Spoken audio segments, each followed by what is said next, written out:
upon your Hakodam, rising fist east.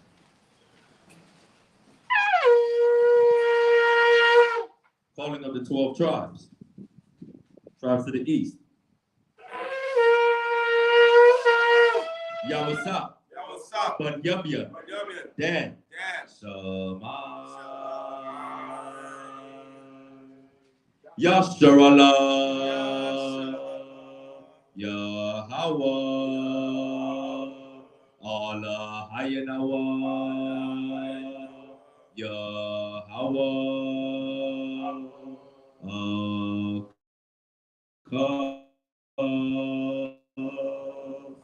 So, turn. Drop to the south.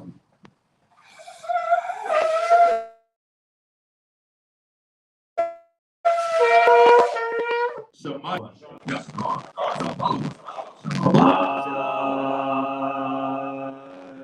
Yasharala. Yahweh. Allah Hayanawa. Yahweh.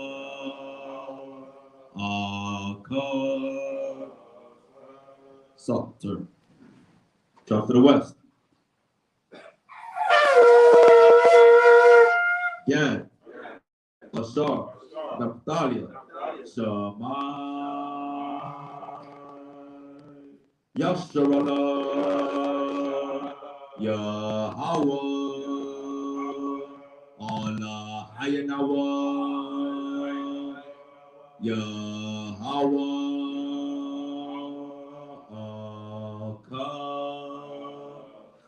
So, turn. Drop to the north.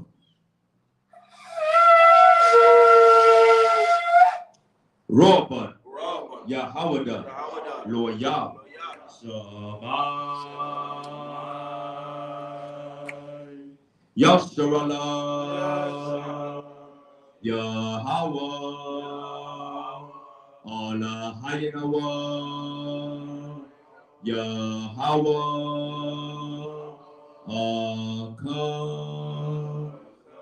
So, turn. Seventh day blessings in the last one Kodash. Repeat the Hebrew.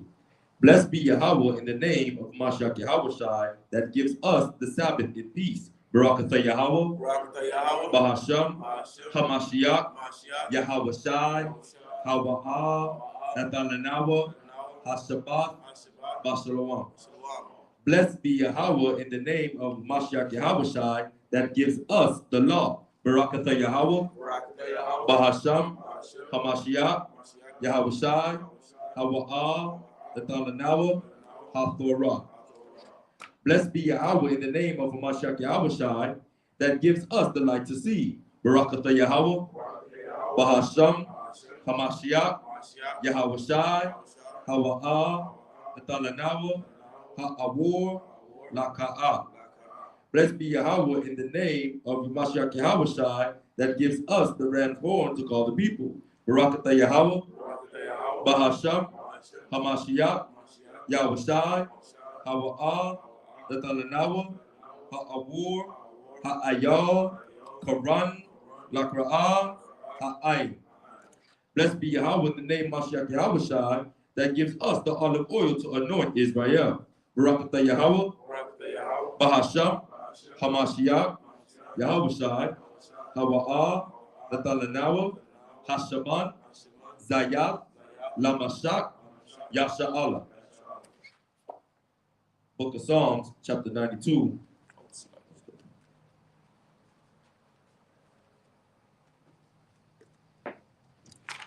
The book of Psalms, chapter 92 and verse 1. It is a good thing to give thanks unto Yahweh and to sing praises unto their name, O Most High. To show forth thy loving kindness in the morning and thy faithfulness every night. Upon an instrument of 10 strings, upon the psaltery, upon the harp with a sound. For thou, Yahweh, hast made me glad through thy work. I will triumph in the works of thy hand. O Yahweh, how great are thy works, and thy thoughts are very deep. And foolish man knoweth not, neither doeth a fool understand this. When the wicked spring as the grass, and when all the workers of iniquity do flourish, it is that they shall be destroyed forever. For thou, Yahweh, art most high forevermore. For lo, thy enemies O Yahweh, for lo, thy enemies shall perish. All the works of iniquity shall be scattered, but my horn shall thou exalt like the horn of a unicorn. I shall be anointed with fresh oil. My eye also shall see my desire on my enemies, and my ears shall hear my desire of the wicked that rise up against me. The righteous shall flourish like the palm tree. He shall grow like the cedar in Lebanon. Those that be planted in the house of Yahweh shall flourish in the courts of our power. They shall still bring forth fruit in old age. They shall be fat and flourishing. To show that Yahweh is upright, he is my rock, and there is no unrighteousness in him. Shema Mashik Yahushai, the water of God.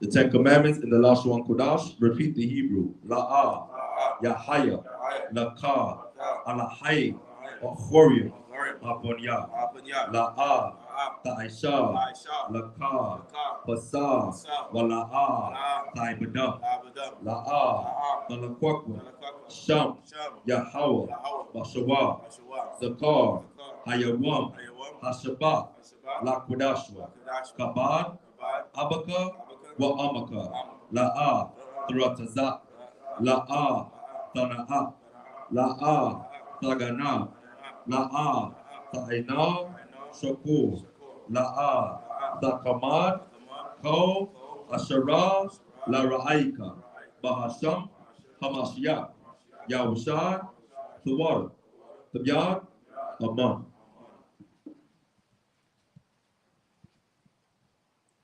Book of Exodus, chapter 20, verse 1.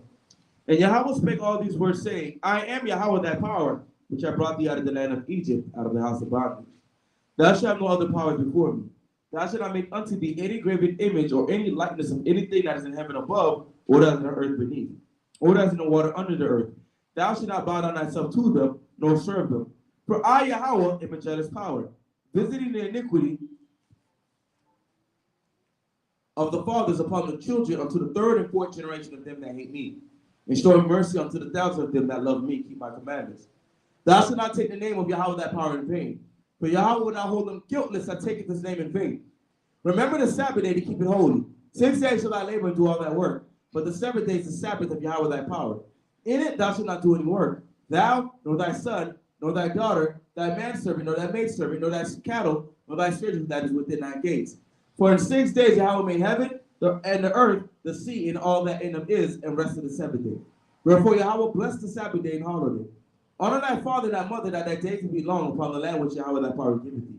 Thou shalt not murder. Thou shalt not commit adultery. Thou shalt not steal. Thou shalt not bear false witness against thy neighbor. Thou shalt not covet thy neighbor's house. Thou shalt not covet thy neighbor's wife, nor his manservant, nor his maidservant, nor his donkey, nor anything that is thy neighbor's. Ba'ashim Mashik Yahushai, the water, the miyad, Aman.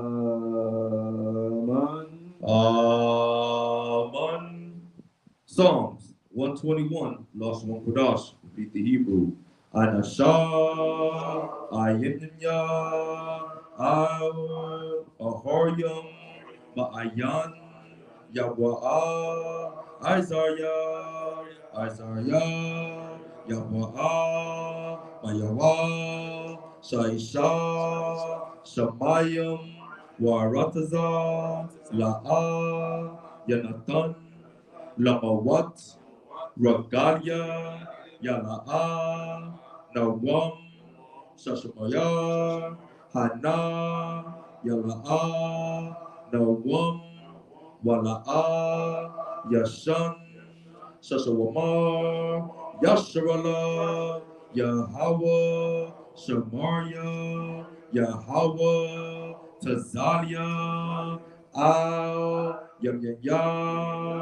Yad, Hashamash, Yala'a, Hakaya, Bayawam, Wala'a, Halabana, Balayala, Yahweh, Yashamaria, Mako, Rai, Yashamar, Napashya, Yahweh, Samaria, Hawalakia, Wabawa'a, Baita, Wa'ai, Walam, Bahasham, Hamashiach, Yahushai, the water, the Yad, Amen.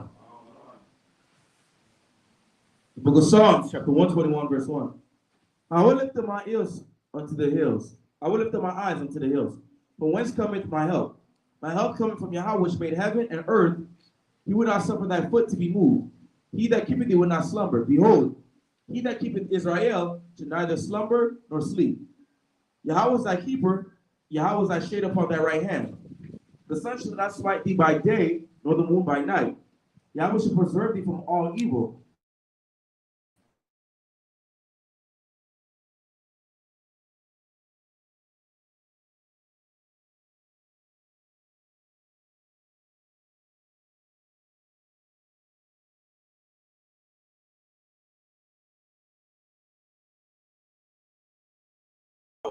Shemaiah, Kodash, Hayah, Shemka, Yahweh, Balakwatka, Taba'ah, Ratazaka, Hayah, Aisha, Baharatazar, Kawa, Hayah, Bashamayim, Atananawa, Lako, Kaliawo, Wasalaknawa, Kabawatnawa, Kasalaknawa, Kabawatinawa, Wala'a, Tabayanawa, Banasai 1, Abo, Hawashainawa, Mayan, Rai, Kaya, Laka, Amalakwa, Wa'ala,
right?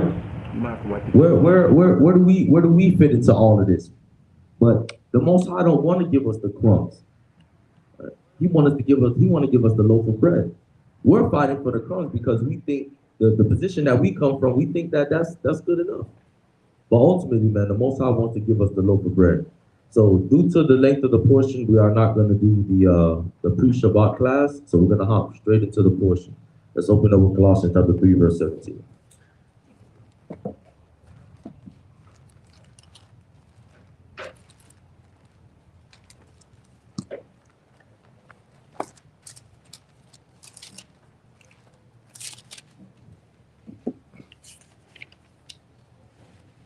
The book of Colossians, chapter 3 and verse 17. Read.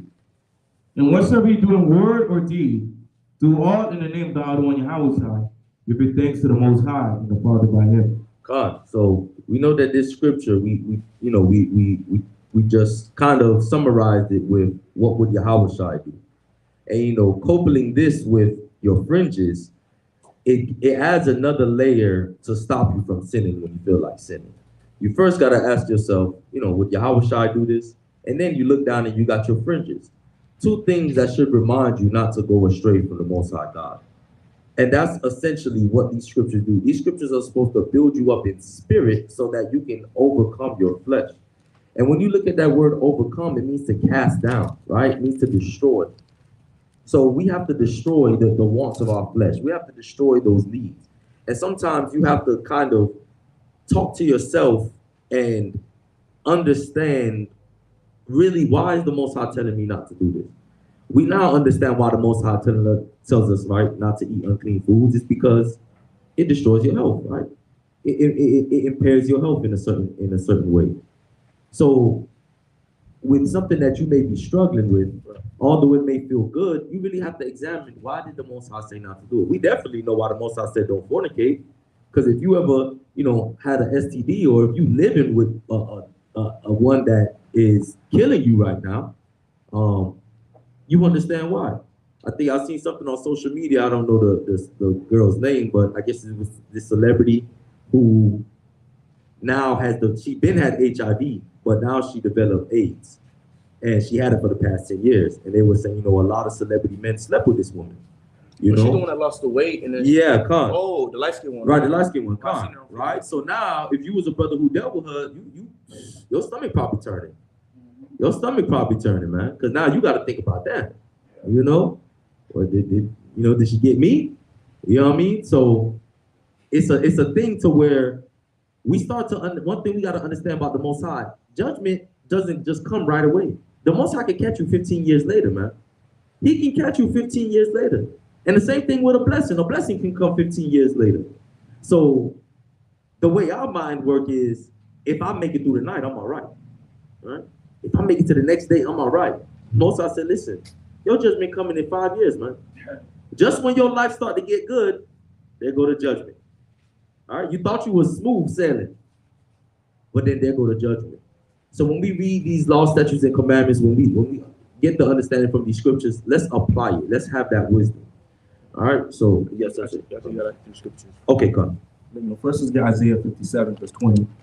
It's one of my favorite scriptures because, like the captain is bringing down, you don't know when it's your time. Because you have this false understanding that when you do something wrong, you might have a brother say, okay, Most High understands, he'll forgive you. Right. Where is that in the Bible? Right. That he has to. There's no scripture that guarantees you that. The scripture just shows you that he can be merciful. He can have compassion and he can forgive. That doesn't mean he will. At any given time, you could do the wrong thing like Moses. He said the wrong thing. Right. And Moses was the man on the earth at that time. What happened? That didn't stop the Most High from bringing out judgment on Moses. These scriptures shows us that the Most High can be merciful, you can be loving if you want to, but it also shows you can be vengeful. He can get angry. He can curse you as well. So we don't know. When you playing with games with the Most High, it's like you're playing Russian roulette. Right. You don't know if you're going to get the bullet or not. The Most High. So let's get Isaiah 57, verse 20 real quick. The book of Isaiah, chapter 57, verse 20. Read. But the wicked. Start from verse 19. Verse 19. Isaiah 57 and 19. Read. I create the fruit of the lips. Now stop. Is everybody at Isaiah 57, verse 19? So everybody got Isaiah 57 verse 19. I think we're missing something this week. Are we at Isaiah 57 verse 19? Gone, other one, gone. All right, go ahead. Go ahead and read. The book of Isaiah, chapter 57, verse 19. Read. I create the fruit of the lips. Peace, peace to him that is far off, and to him that is near, saith Yahweh. Read. And I will heal him. But the wicked, What did he say? but the wicked, read. are like the troubled sea. So what do you notice about the ocean when it's stormy? It's not stable. It's not stable, right? It's got sand, everything all up in it, just all over the place, left and right. And that's just like the wicked. When you observe how the wicked move, they're unstable. They're all over the place. Right? But the wicked are like the troubled sea, when it cannot rest. They can't stop. They just can't stop their wickedness. They just want to go on fornication, idolatry, homosexuality, all these different type of things. Right? Whose waters cast up mire and dirt. And when they cast up, they have no fruit. There's no fruit from them. Read. There is no peace. There's no what? There is no peace. Read. Saith my power. Read. To the wicked. To the what? To the so wicked. When you're doing the things of your flesh, right? You're doing the things that you want to do. Guess what? Scripture said there's no peace unto the wicked. You will never have rest. Why do you think Jake was always stressing? You get no peace because he's wicked. Right. Our women, they have no peace. Like that sister, I didn't even know that was her. I just was scrolling on the timeline. I see this one sister that she was before and after. Before the whole stage and the effects of the whole stage. You understand? And what happens? There's no peace. Now she got to pay for that for the rest of her life now. Right, that's right. Really? That was it. Oh, that was it? Let me get a Colossians 3 and 5. Colossians 3 and 5. Like the captain is saying, he says, you got to mortify your flesh. That's what the scripture says. What does it mean to mortify? It means you kill it. You got to kill the things that your flesh want to do. Your flesh tells you you don't have to keep the Sabbath. The flesh says you could do this and do that, and you could live scot-free for the rest of your life and do whatever you want to do. Well, that's against the scriptures, man. Read. The book of Colossians, chapter 3 and verse 5. Mortify, therefore, your members which are upon the earth. So the scripture says, mortify, kill the members that you have that's upon the face of the earth. Read. Fornication. What? Fornication. What is fornication? That's a sin, right? Which is a direct offense against the commandments of the Lord. Read. Uncleanness. Uncleanness. Read. Inordinate affection. Evil concupiscence. And covetousness. Which is idolatry. Read. For which things sake the wrath of God cometh on the children of disobedience. So the wrath of the Most High come upon you when you indulging in things like this. When you're doing the things that you want to do, because now you're considered children of disobedience. Because the Most High requires obedience, right? He requires obedience, God. Con. You don't require sacrifice, right? You rather obedience rather than sacrifice, God. That's right. Con. Read. Verse 7. In which ye also walked sometime when ye lived in them. That's right. So the Most High required that obedience. He required that you to follow him with a willing spirit. He required you to get rid of that old man. Stop trying to do what you want to do. Follow the Most High. Do what he needs you to do. That's what's most important. That's what he says. What he needs you to do.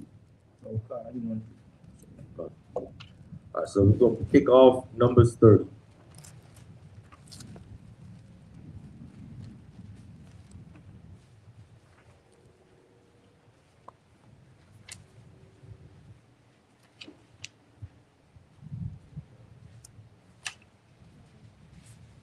The book of Numbers, chapter 30, verse 1. Read. And Moses spake unto the heads of the tribes concerning the children of Israel, saying, this is the thing which Yahweh hath commanded. If a man vow unto Yahweh, or swear an oath to bind his soul with a bond, he should not break his word. He should do according to all that proceedeth out of his mouth. So we see here, whenever we make a vow, whenever we make an oath unto the Most High, there isn't, well, I couldn't perform it. There isn't, well, something came up. Salakia. The Most High requires that of you. Now, we read Deuteronomy 10 and 12 all the time, and we see the requirements. Listen, that covenant that we made, that our forefathers made, that still stands today. If you think as an Israelite, you can do whatever you want to do because you wasn't there in the time of Moses, you're sadly mistaken. We made an oath. We made a vow to the Most High. Let's review that. Give me Numbers, Exodus 24 and verse 7. Give me Exodus chapter 24 and verse 7. All right? Let's review of the count of us making that vow unto the Most High.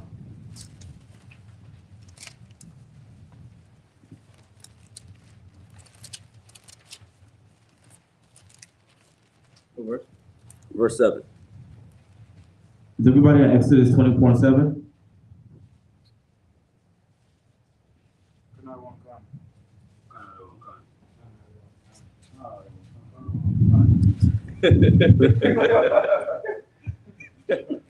That's your talent is being a comedian. The book of Exodus, chapter 24, verse 7. Read. And he took the book of the covenant. Of the what? Of the book of the covenant. He took the book of the covenant, right? The contract, the fine print that the Most High would be our God and we will be his people. He will give us protection, provision, and all the other things, and we will keep his commandments. Read. He took the book of the covenant and read in the audience of the people. Read. And they said, all that Yahweh has said, we will do. What did he say? We will do. Read. And be obedient. And be what? Obedient. And we will obey everything he said. That's what our forefathers said. And guess what? We have to abide by that. There go the contract. That's the contract that you live by. Before you even open that matrix, your name was already signed on that dotted line. Every Israelite in this world name is signed on the dotted line of this contract, man. And what did the Most High say about his vows? He will surely require it of you, man. And that's why we read Deuteronomy 10 and 12. Your requirements are what? To do the very things that this contract states, man. To love him, to walk in all his ways, to fear him, to keep the commandments. So now, on an individual level, let's see if it need be that we make a vow. Except for if you're taking a Nazirite vow. Of course, that's something that has its own specific requirements, right? So if you take a Nazirite vow, you know that you can't, shave your head. You can't, drink wine. You can't eat grapes. Those are things because you're taking a specific Nazirite vow. But let's say you just want to let the brothers know that you'll be the Shabbat service on time. Do you have to swear by the Most High that you're going to make it on time? Is that a smart thing to do? Because what if you catch a flat? Yeah. All right? What if you catch a flat? What if something happens? And now it's 12:01. And now, guess what? You got to think about what the Most High going to come do to you. All because you had to swear by the Most High. Let's see the wisdom Yahweh gives us on that. Give me Matthew chapter 5, verse 34. Give me Matthew 5 and 34, man. Because we should have integrity amongst one another. We should be able to say, man, listen, I pick up Captain Shamwalla a lot of times. I might tell Captain Shamwalla 10 o'clock. But then something might come up with my wife, and I'm not picking up Captain Shamwalla until 10:45. Right? I don't always say, yeah, man, by the Most High, I'm going to be here at 10 o'clock. I know not to do that. Because it's rare that I'm ever on time to pick them up because things have to come up. Family matters come up, and I have to tend to it. All right? So now let's see what Yahweh Shah gives us this wisdom on this matter. Read that. The book of Matthew, chapter 5 and verse 33. Okay, come on. Again, you have heard that it had been said by them of old time. Of what? Of old time. Read. Thou shalt not forswear thyself, but shall perform unto the Lord thine oaths. Right. That's what we just read. Don't forswear yourself. Don't make it seem as if you got a free pass, right? But it says perform thine oaths. Read. But I say unto you, swear not at all. What did he say? Swear not at all. Read. Neither by Jerusalem, for it is the city. So read that again. Neither by heaven, for it is God, Yahweh's throne. Right. Neither by earth, for it is his footstool. Neither by Jerusalem, for it is the city of the great king. Right. Neither shalt thou swear by thy head, because thou canst not make one hair white or black. But let your communication be yea, yea, nay, nay. For whatsoever is more than these cometh of evil. Right? So what Yahweh Shah said, don't put yourself in a bind.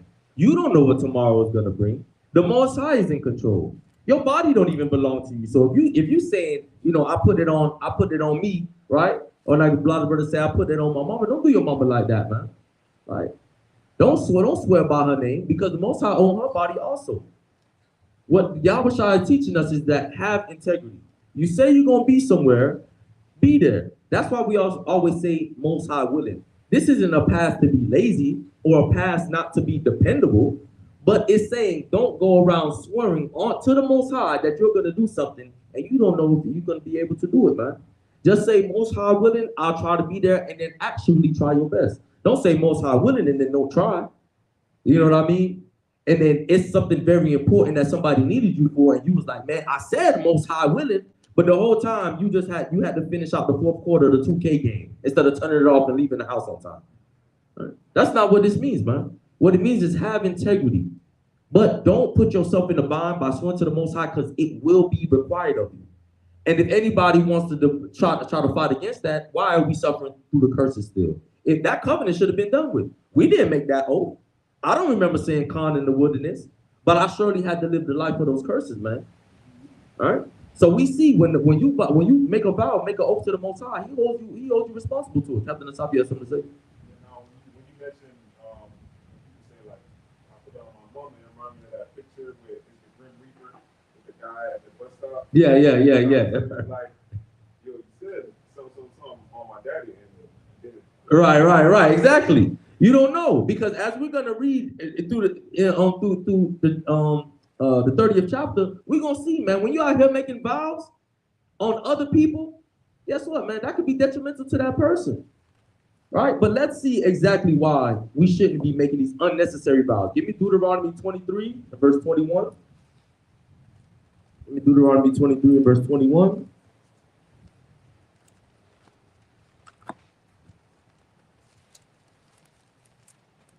23:21, right? Yeah, come. 23 and 21.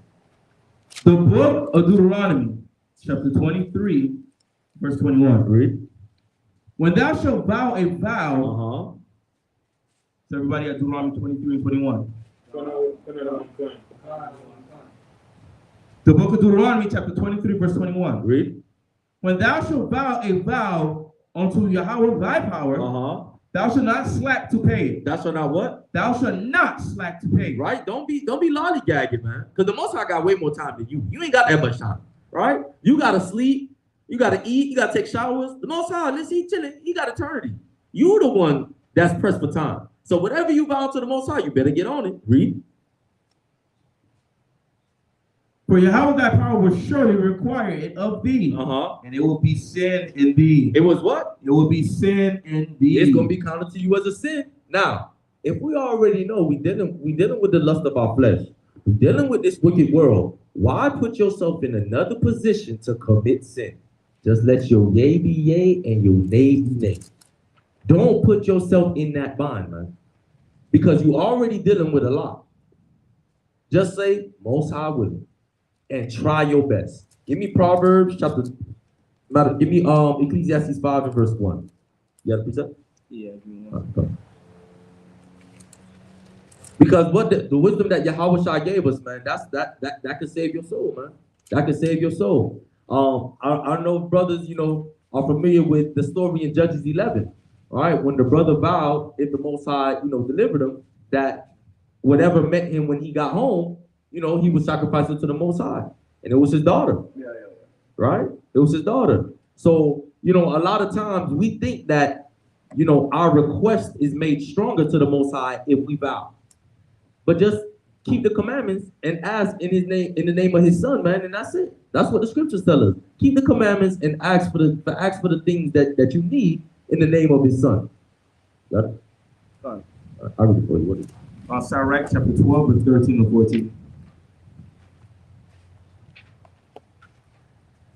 The book of Sirach, chapter 12 and verse 13.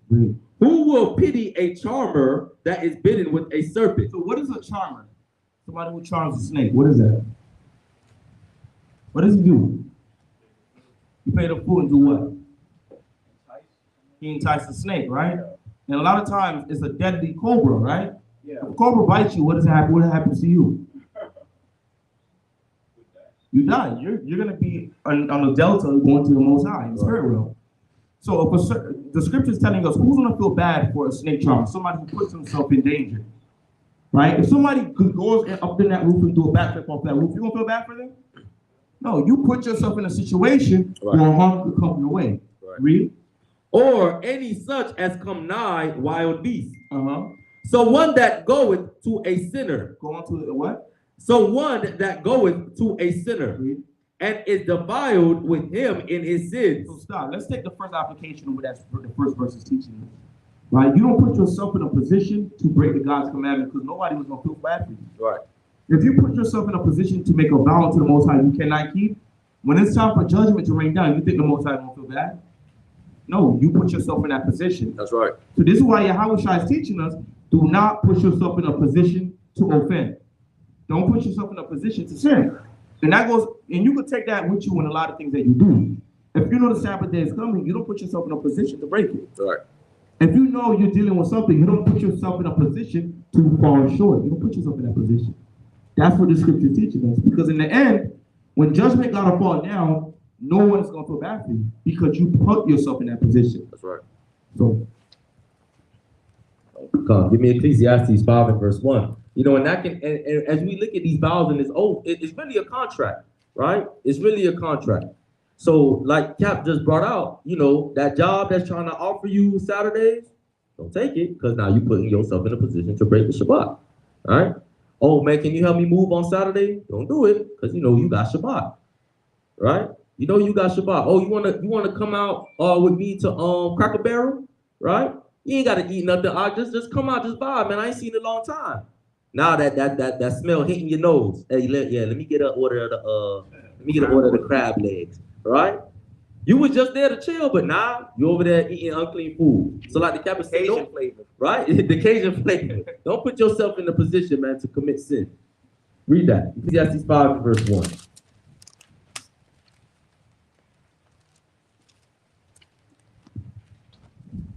the book of Ecclesiastes, chapter 5 and verse 1. Read. Keep thy foot when thou goest to the house of Yahweh, Uh-huh. and be more ready to hear than to give the sacrifice of fools. Right.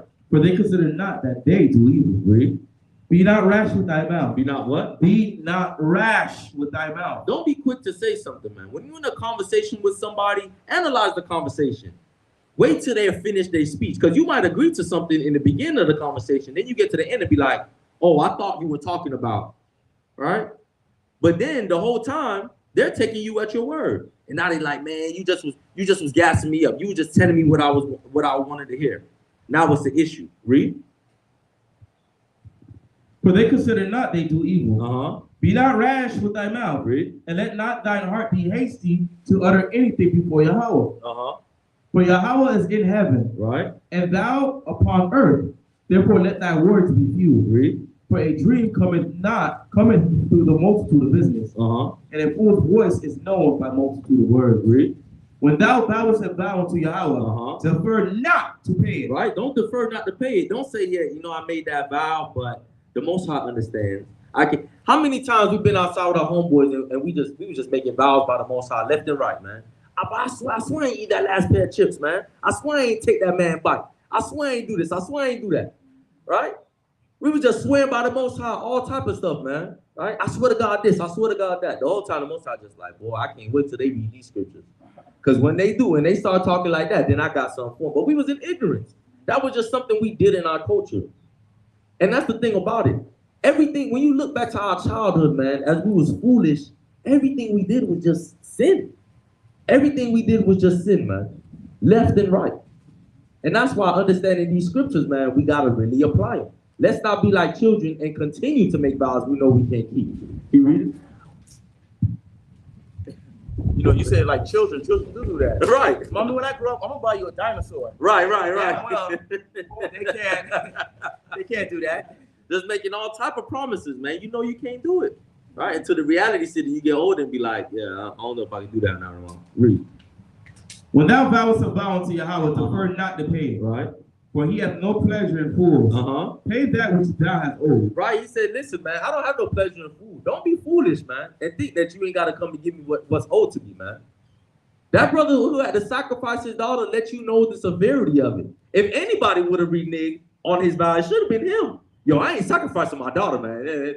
Most high, you just got to take that L. But he understood these scriptures, right? He understood, yo, I got to do what I got to do, man, right? So don't tell the Most High, you know, I promise, Most High, if you give me a car, I'll be the Shabbat service every week. And then Shabbat service come, and you think you want to go to the mall, right? You live down in Miami, so you say, you know, it's a nice Saturday, I'm gonna go to the beach. You're gonna go there, you're gonna get back in the car not gonna start. You're gonna have to pay $400 or $500 every month till you just trash it. Now you back to square one, man. And as soon as that thing happens to your car, you know what you're gonna think about? The vow that you broke to the Most High, man. Right? And a lot of these judgments we get is just taps on the shoulder compared to what we seen our forefathers go through when they messed up, man. So let's not reach that level to where the Most High have to pull out the death angel on you, man. Right? So he have to pull out one of those judgments that have you crying for 7 years straight. Let's not get to that point, man.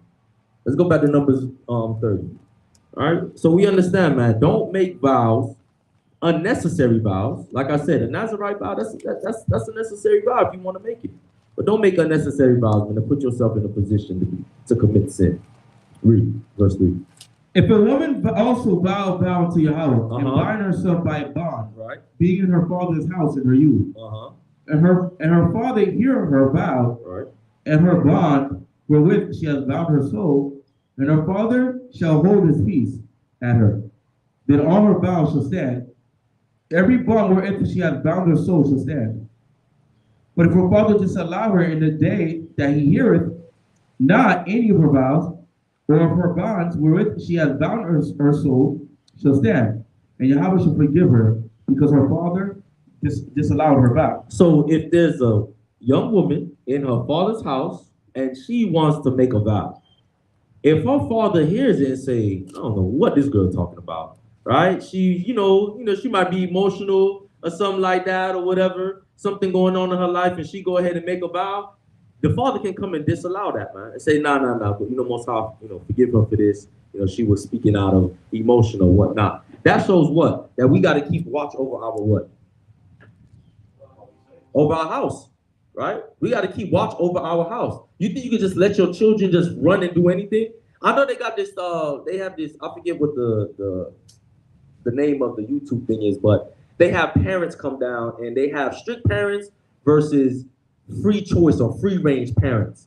And they discuss which one is better, letting your children just run wild or being strict. Now we know the strict part is better because we know what is set in the heart of a child, foolishness, right? And you got to drive it far from them using correction and chastisement.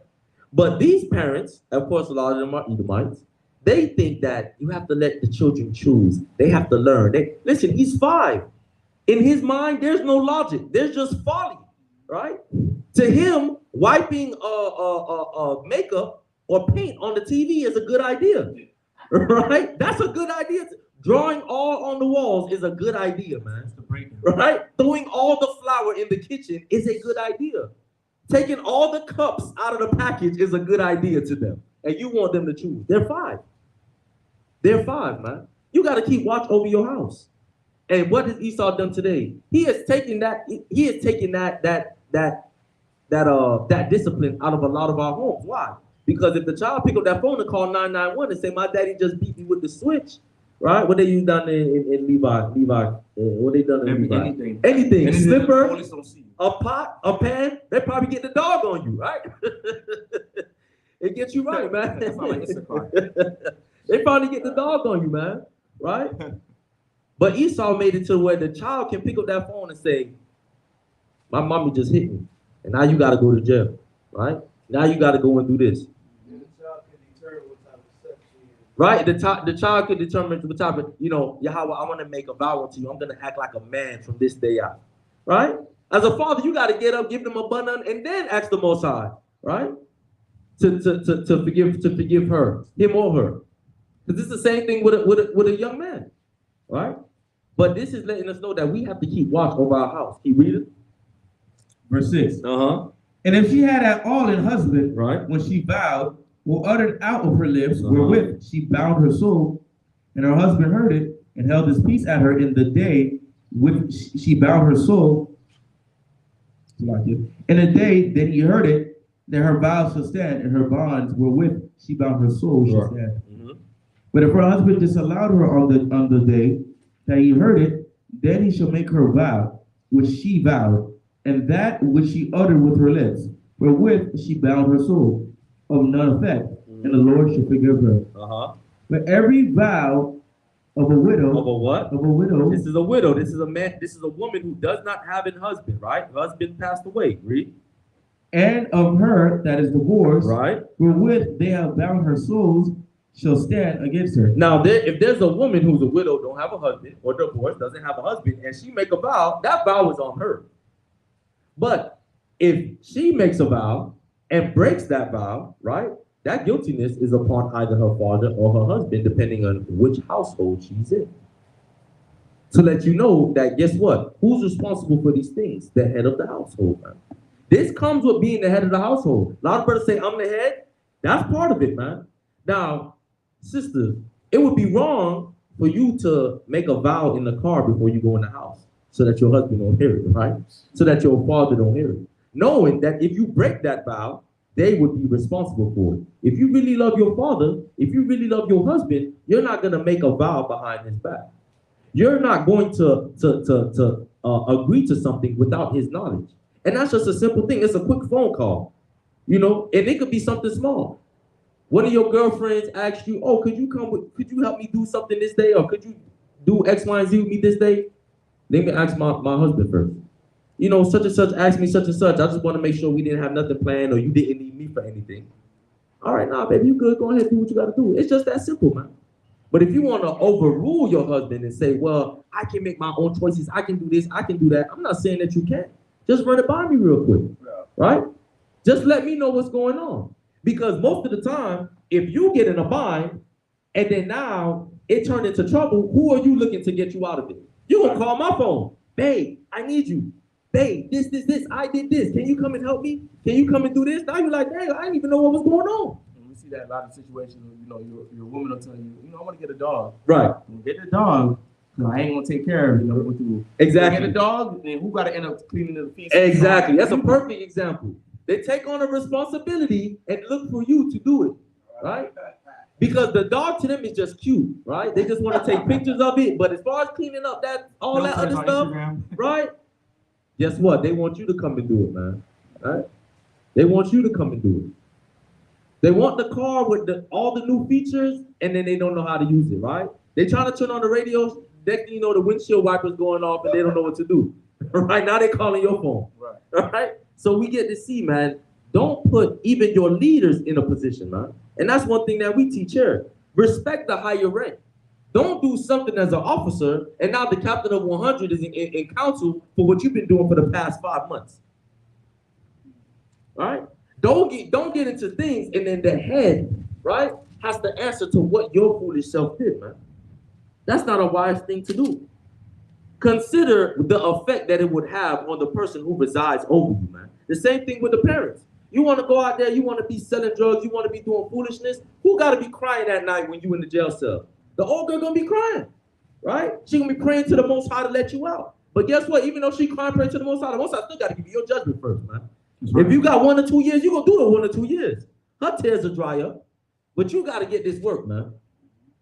Don't put those people who are in a position of authority over you, man, to have to bear that heartbreak for what you've done. Let's keep reading. Verse 10. Verse 10. If she vowed in her husband's house, right, or bound her soul by a bond with an oath, and her husband heard it and held his peace at her, and disallowed her not, then all her vows shall stand, and every bond wherewith she bound her soul shall stand. Read. But if her husband hath utterly made them void on the day he heard them, then whatsoever proceeded out of her lips concerning her vows, or concerning the bond of her soul, shall not stand. Mm-hmm. Her husband had made them void, and the Lord shall forgive her. Every vow and every binding oath to afflict the soul, her husband may establish it. All right. Or her husband may make it void. But if her husband altogether hold his peace at her from day to day, then he shall establish all her vows, or all her bonds, which are upon her. He confirmeth them, because he held his peace at her in the day that he heard them. Read. But if he shall any ways make them void after that he had heard them, then he shall bear her iniquity. Right. So if as a husband or as a father, you hear your children, right, making vows, and you don't do anything, guess what? You're going to be held to what they just said. Now, if they're child, man, you shouldn't even stand by that. Even with your wife, man. You hear her making vows and you know the last 10 things she said she was going to do, she didn't do it, you better go ahead and disallow that, man. Right? And the sister should have respect enough to, come to your husband and speak about this thing that you're going to vow. Because your husband probably can just offer you a solution. You don't even got to go and vow nothing, man. Right? He can talk to you about getting out of procrastination. He can talk to you about not tarrying to do certain things. Right? He can help you develop a better mindset. So before you enter into a vow, young sisters who are married, talk to your husband first, man. Seek your head. And he can help you with whatever it is that you got going on. And that's why, brothers, you always got to be always learning, always getting yourself better to be able to help your household in these situations. Read. Verse 16. These are the statutes which Yahweh commanded Moses, right, between a man and his wife, between father and his daughter, right, being yet in her youth in her father's house. Read.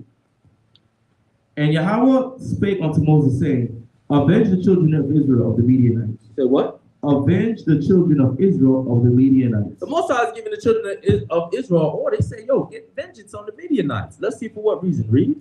Afterward shall thou be gathered unto thy people. And Moses spake unto the people, saying, arm some of yourselves unto the war, and let them go against the Midianites, and avenge Yahweh of Midian. Because the Midianites tripped us up, man. Right? They tripped us up with the women. They got us all dealing with their women. Next thing you know, we had feast days with them. Right? We dealing with their God and all this stuff. The Most High said, you know what? You got to get vengeance on them, man. They came against my children. Right? If it's one thing we know, man, right? When somebody's messing with one of our sister's child, they say, not my baby, right? I don't play about my kids. I'll die about mine. We go hard for our children, man. The same way the Most High go hard for us. Give me Psalms 94 and verse 1. But the thing about it is, when the Most High tells us to go and get vengeance, we don't have to think twice about it, man. Right? When the Most High told Saul to eradicate the Amalekites, right? You don't have to think twice about that. Go ahead and do what the Most High say do. Because everything that the Most High says is just. It's just. When the Most High brings down a judgment upon the people, even us, it is just, man.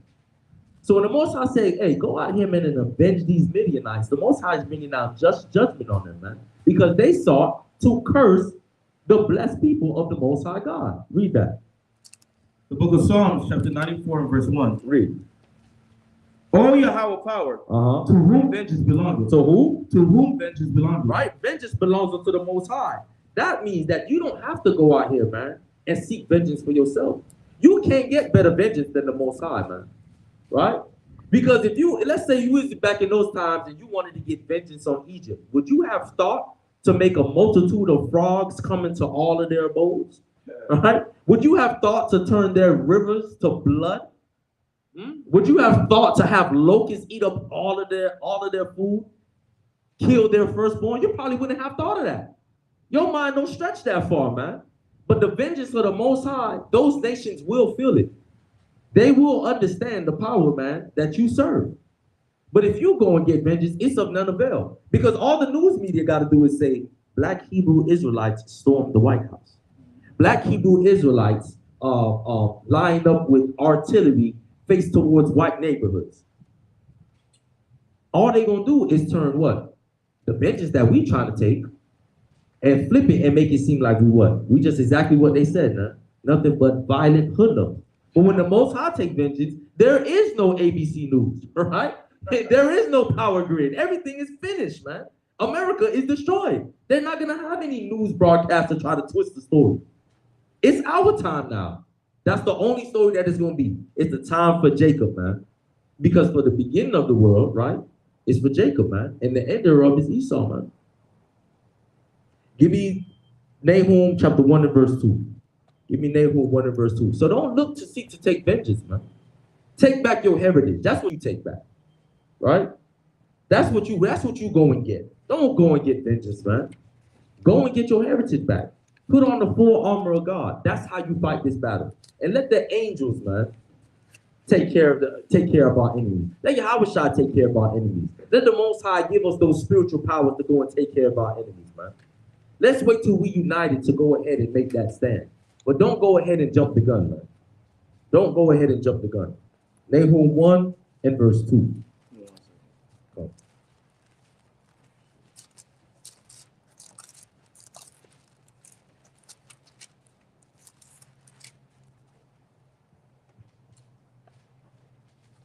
Right after myself. Yeah, come. Because that's what it's all about, man. Waiting on the Most High.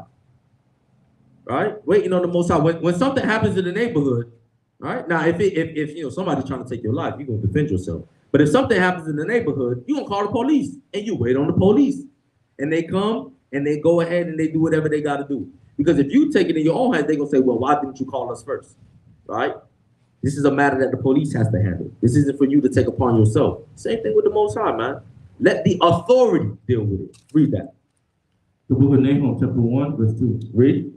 Yahweh is jealous. Yahweh revengeth. Yahweh do what? Revengeth. Read. Yahweh revengeth. And is furious. And is what? And is furious. And is furious. There's no talking to the Most High. Because sometimes you might be mad at somebody and they give you a soft word and you be like, don't worry about it, man. Well, I'll just forget about it. Ain't no soft word for the Most High, man. The Most High is furious as to what the nations have done to his people. Read. The Lord will take vengeance on his adversary. On his who? On his adversary. All those people in Psalms 83 that was in that roundabout table, right? Trying to cut off the remembrance of Israel. He's going to take vengeance on you, man.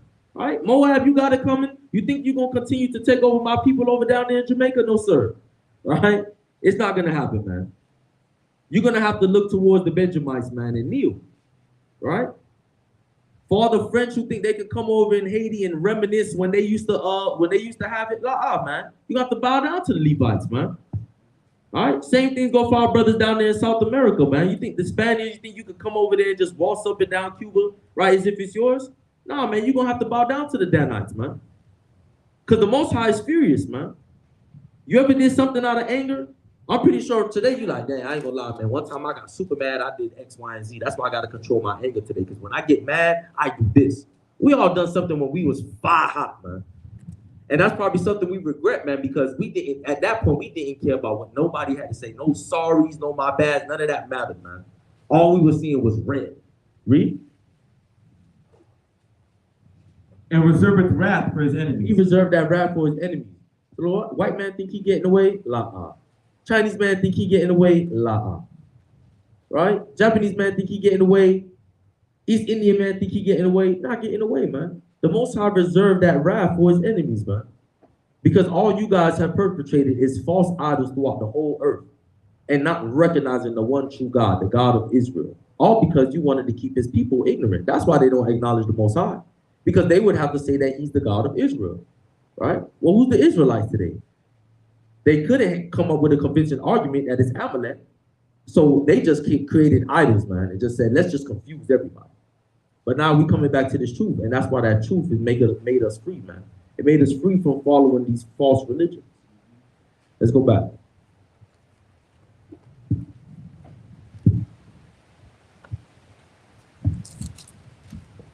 Verse 4. Of every tribe 1,000, throughout all the tribes of Israel, shall ye send them to the war. So there were delivered out of the thousands of Israel 1,000 of every tribe, 12,000 armed for war. And Moses sent them to the war, 1,000 of every tribe, them and Phinehas the son of Eleazar the priest to the war, with the holy instruments and the trumpets to blow in his hand. All right. And they warred against the Midianites, as Yahweh commanded Moses. And they slew all the males, and they slew all the kings of Midian, beside the rest of them that were slain, namely Evi, and Rechem, and Zor, and Hor, and Reba, 5 kings of Midian. Balaam also, the son of Beor, they slew with the sword. So this shows you, even though the Most High used Balaam, right, what happened to him in the end? And he still had to be put to death. Right. And the children of Israel took all the women of Midian captives and their little ones, and took the spoil of all their cattle and all their flocks, and all their goods, and they burnt all their cities wherein they dwelt, all their goodly castles with fire, and they took all the spoil, all the prey, both men and of beasts. And they brought the captives and the prey and the spoil to Moses, and Eleazar the priest, and unto the congregation of the children of Israel, unto the camp at the plains of Moab, which are by Jordan near Jericho. And Moses and Eleazar the priest and all the princes of the congregation went forth to meet them without the camp. And Moses was wroth with the officers of the host, with the captains over thousands and the captains over hundreds, which came from the battle. Let's see why Moses is wroth with them. Read. And Moses said unto them, have ye saved all the women alive? He said, listen, y'all went over there and saved all the women alive? Every single one of them, right? I don't know how these Midianites looked back then, but obviously, right, they must have been something, man. Because these brothers said, I'm not killing you. You come back with me, right? You bad. You're coming back with me, right? You are coming back with me. Listen, they tripped us up once, and even in war, brothers looked at them and said, nah, not you. You coming back with me. Read. About to swing the sword, they said, right? No, not her. You tripping, man. Take him out. Leave her alone, right? That's what they was. I don't know what these Midianites look like, man. But obviously, the children, the men of Israel, man, was lusting after them hard. Read. Behold, these caused the children of Israel through the counsel of Balaam. Through the what? The counsel of Balaam. So that was Balaam's. That was the counsel of Balaam. Balaam was the one who said, yeah, man, hey, send the Midianite woman over there, man. Right? Midianite women probably known for this. They probably known for tripping brothers up, man. So Balaam said, you know what? Send those sisters over there. Read. To commit trespass against the Lord in the matter of Peor. Right. Peor. And there was a plague among the congregation of the Lord. Now therefore kill every male among the little ones, and kill every woman that hath known a man by lying with him. Read. For all the women children that have not known a man by lying with him, keep alive for yourselves. Right, so you got to kill every male because what? They're going to grow up and want to take vengeance for their fathers. And the women who have known men, you just killed their husband. Right? So there's always going to be some strife. But now, those women have not known men, right? The virgin women, they now will only bear seed of what? Israelite men. Right? So, or they could be your handmaids. Right? They could be your servants. They could be whatever. But nonetheless, the way you would ensure that there's going to be nothing to spring forth, you have to slew all the males. And that's the same reason why the Egyptians gave that decree with us. Right. Slew all the firstborn males. Slew all the males, right? And just leave the women alive. Because they would only give birth to what? Egyptian children if they did so. And their nation would flourish. Right. And some of them women that married, they probably were pregnant too. Right, yeah, they probably would have been pregnant, right? So that baby got to go too. Exactly, right? And then next thing you know, they hide one just like they did Moses, right? Then he go back and do something, man, right? Start a revolution or something. So that's how we see Moses like, listen, but the women were what caused you guys to trip up, right? So take heed that you don't do that again, right? Take heed that you don't do that again. So what is Moses really saying, man? Identify what caused you to fall the first time so you don't trip yourself up the second time, man. Let's not be ignorant to the things that are causing us to fall. If you know, for most of us, right, as brothers, if you know as women, be cautious of that, man. Know that when you go out, you probably got to give yourself a prep talk before you go out. Listen, I'm going to go out. If I see something I like, the most I'm going to do is get her number and I'm going to go back home. All right? Most I'm going to do is get her number and go back home. Because in our mind, what was it? I'm going to go to the club. I'm going to try to find one, and I'm going to try to take her back to the crib with me. That was the thought. I'm just keeping it real. Sometimes you got to figure out what's tripping you up. Or if you just ain't that strong, you might have to stay away from the club for a couple of months until you get yourself strong, man. All right?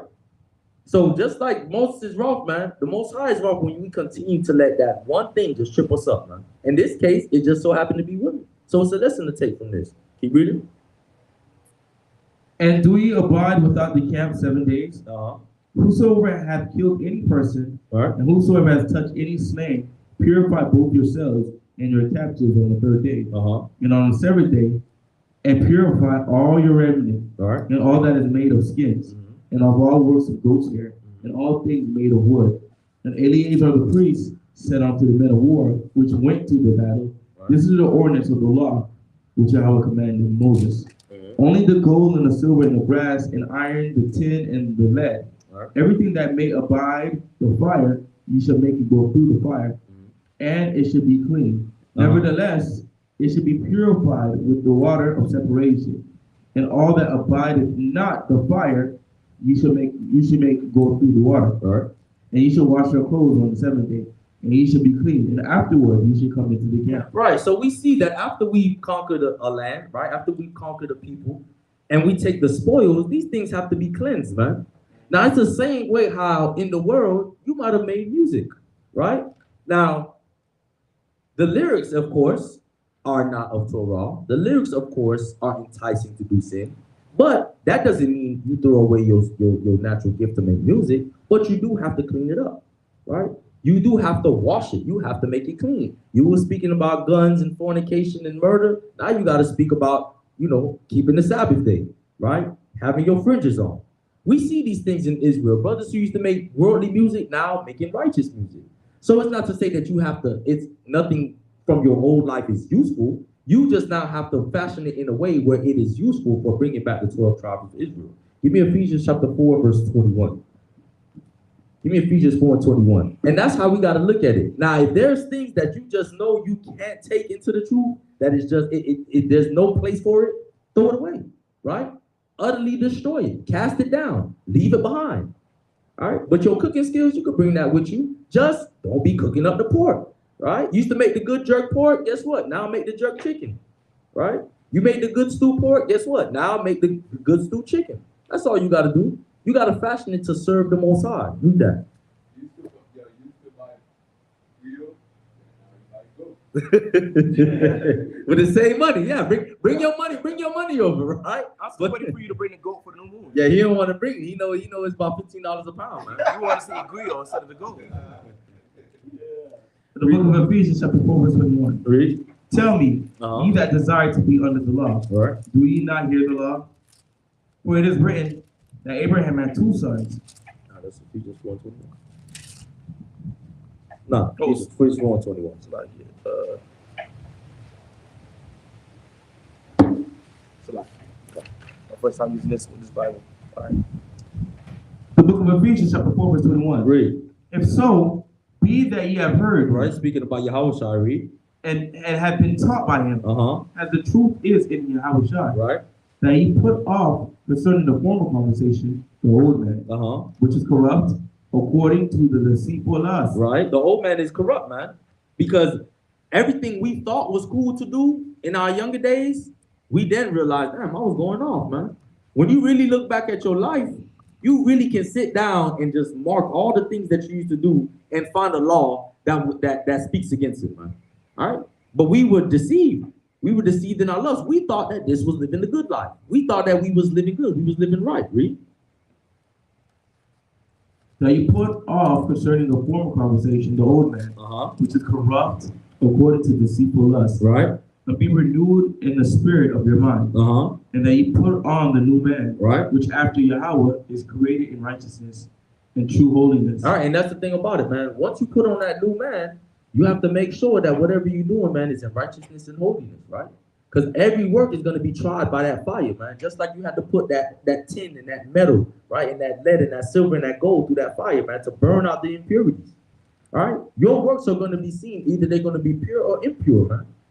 And the way you can check that is if you go by the scriptures. So it's not everything that you have to dash away from your whole life. Definitely your mind has to be converted. But the skills and the talents that you had, you just now have to conform them to the will of the Most High, man, and helping your people. Let's go back to number 30. I'm just like, number 31.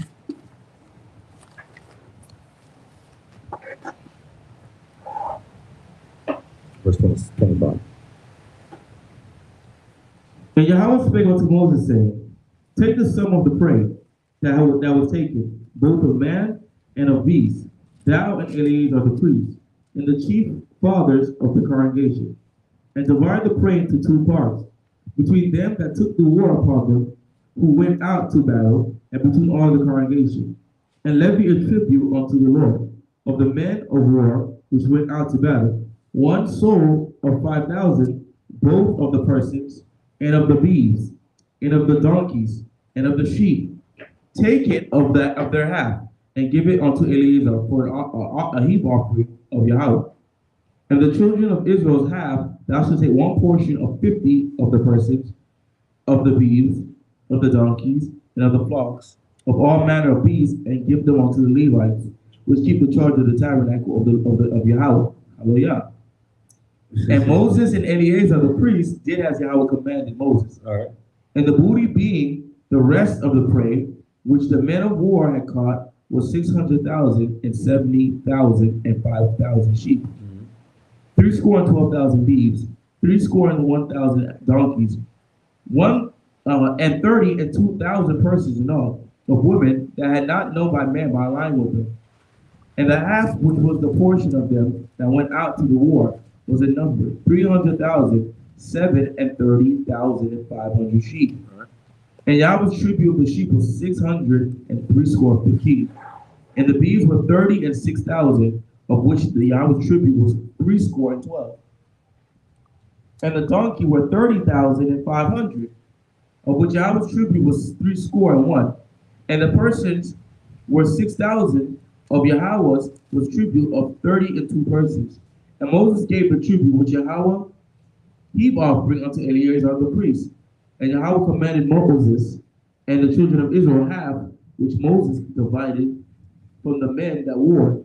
Now the half that pertained unto the congregation were 300,000 and 30,000, and 7,500 sheep, and 36,000 beeves, and 30,000 donkeys and 500, and 16,000 persons. Even of the children of Israel's half, Moses took one portion of 50 both of man of beasts, and gave them unto the Levites, which kept the charge of the tabernacle of Yahweh, as Moses commanded, as Yahweh commanded Moses. Right? So after we came back from war, whatever spoils we had to be divided up. The priests and the Levites got half of it. The children of Israel got half of it. And that's how it went, man.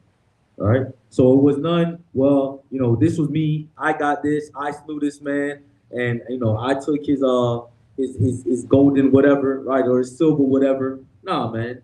Get back to the crib. We're going to divide the spoil. The Levites, they were not at war, right? So it's unfair that they can't get none of the spoils, man. They down there doing the work, right?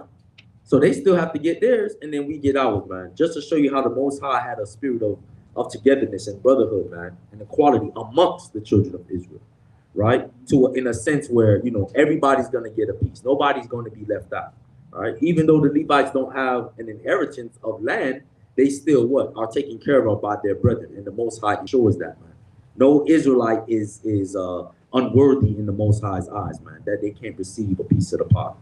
Read. That's right. When you go back into the Torah, everybody was supposed to give that half a shekel. Right. That represents everybody's value in the eyes of the Most High nation of Israel. Everybody got the same value. Right. At the end of the day with the Most High. Okay.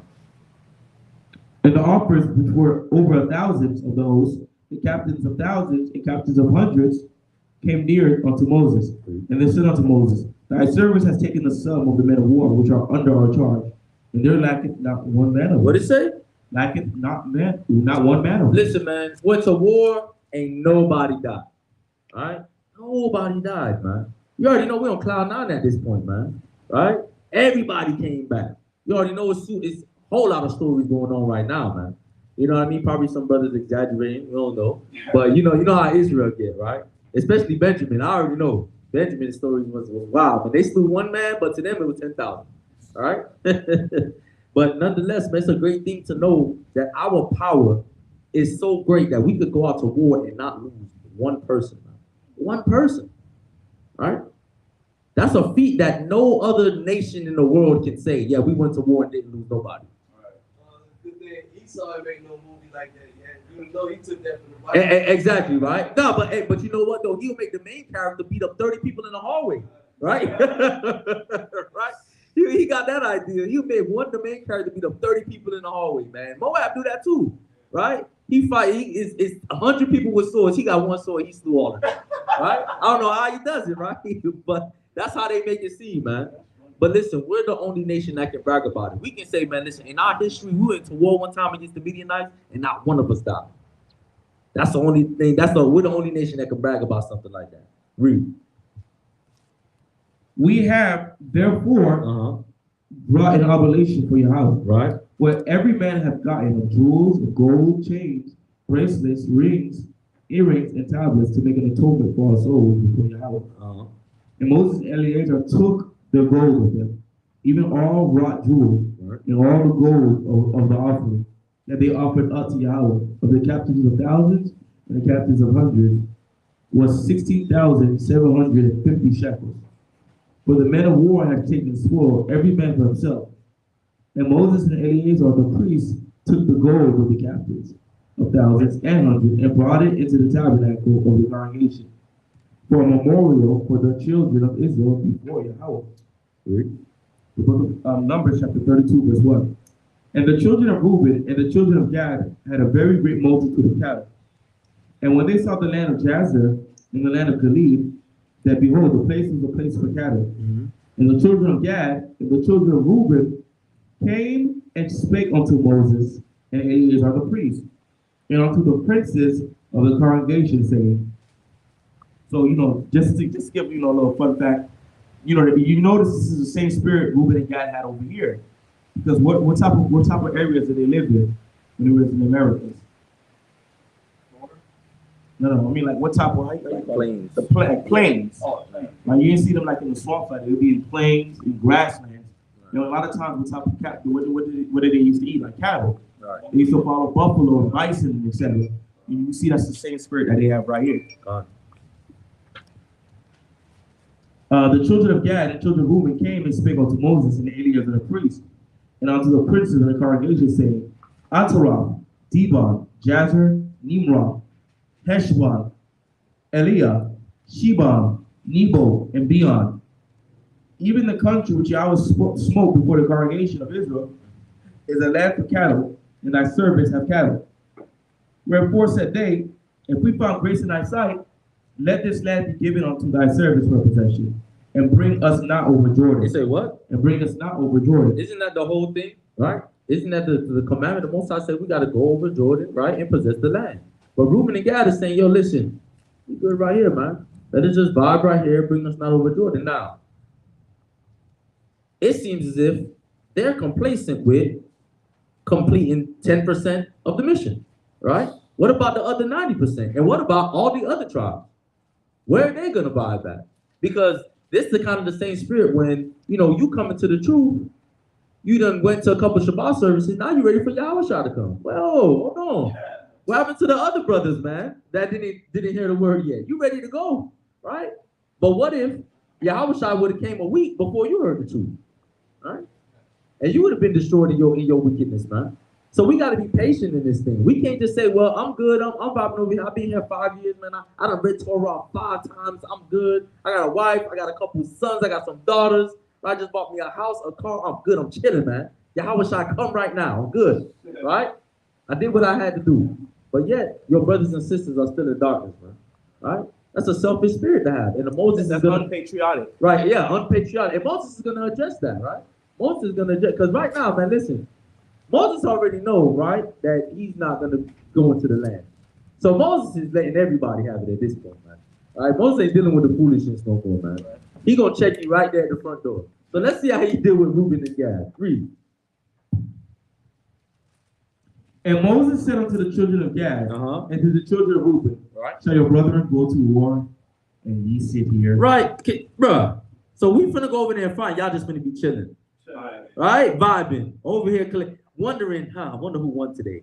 I wonder if them boys good over there, man. Right? And y'all over here setting up shop. No, sir.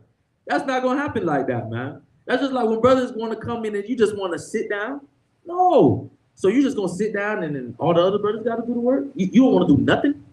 You don't want to do nothing? You don't want to help clean? You don't want to help set up for something? You don't want to do nothing? You just want to vibe? We're gonna have to get on you, man. We're gonna have to make you feel like you want to fight for your neck. We gotta bring you to some type of shame that you don't want to do nothing. You don't even want to instruct your own household. That's the least you can do. Instruct your own household at least. But yeah, I'm sorry, no? Yeah, I'm saying like, for instance, camp, right? Right. That brother don't want to go camp, right? Right. Right? Exactly. You don't want to do nothing. If you making music for the people, hey, I'll take that, right? Because I ain't gonna lie. Sometimes, I listen to a lot of Israelite music now, and the word still comes through that music. I'll take that. But you don't want to do nothing. You don't even want to correct your wife. You don't want to even correct your children. You don't want to do nothing for the nation. Some brothers don't want to, like you said, don't want to do nothing, man. And like what Yahweh says in the scriptures, he gives us his word and he expects interest when he come back. Right. That's what he expected. He gave you this word. He expects souls to be woken up. You expect music to be done. You expect fringes, clothing, something. Right. So he could bring back to the Most High God. Right. Because if he give you $5, you want that $50 when he come back. Right. Because we had over 2,022 years to give him that increase. Right. And the Most High, that's what they were requiring from us, man. Because a lot of our people, they have the spirit. They don't want to do nothing. They just want to chill until the kingdom comes. Right. As if we don't want to chill. We want to chill. Right. I want to show up late. I got my woman right here, and I'm coming in late, and I'm leaving first. Right. With 2-3 to-go plates. I want to do that. Right. But we don't have the The luxury to do that. Right. We don't have the luxury to do that because we know there's work and there's things expected of us. Right. Yeah, man. That's the thing about it. You gotta have that mindset, putting that work. I know throughout the week, I'm trying to find an hour to try to watch Netflix. But on top of trying to provide for my household, you already know if you just sleep and sitting around, no money ain't gonna come. So you gotta find a way to get the finances. You gotta make sure you prepare for Shabbat. Right? You gotta take like I said, your rib gonna ask you 50 things, right, to do that you gotta do. That's a lot. So then you looking at, okay, it's 4:00. Let me try to get this hour in. I'm play the game. I'm gonna watch TV. I'm gonna do something for myself, something to enjoy myself, man. Because everything that I'm doing is for the betterment for my house, for the nation, right? Something. Or after you get finished precepting the Shabbat class, your wife say, "Can we study?" You just put in 3 hours. Now she want to study, but guess what? You can't neglect that. Nope. I put another 2 hours in. I thought you was a prophet. Right? I thought I was supposed to ask the husband at home. Right? She'll get you, man. Hey, I done got cut a couple of times with that, man. But guess what? I was like, you know what, you're right. Right? You talking about you go out there and teach the people, but you don't teach me. She be getting me, y'all. She be getting me. Right, yo, she be getting right. I need to be a counselor. I'll be like, damn. All right, man. Let's go. Let's open up to this, right? Quick Proverbs, real quick. Gotta go to Proverbs real quick, bro. I'm trying to tell you, that's the breakdown, bro. Just pull out the Proverbs and be straight. All right, let's keep reading. Verse 7. Verse 7. Mm-hmm. And wherefore discourage ye the heart of the children of Israel, All right. from going over into the land which Yahweh hath given them. Mm-hmm.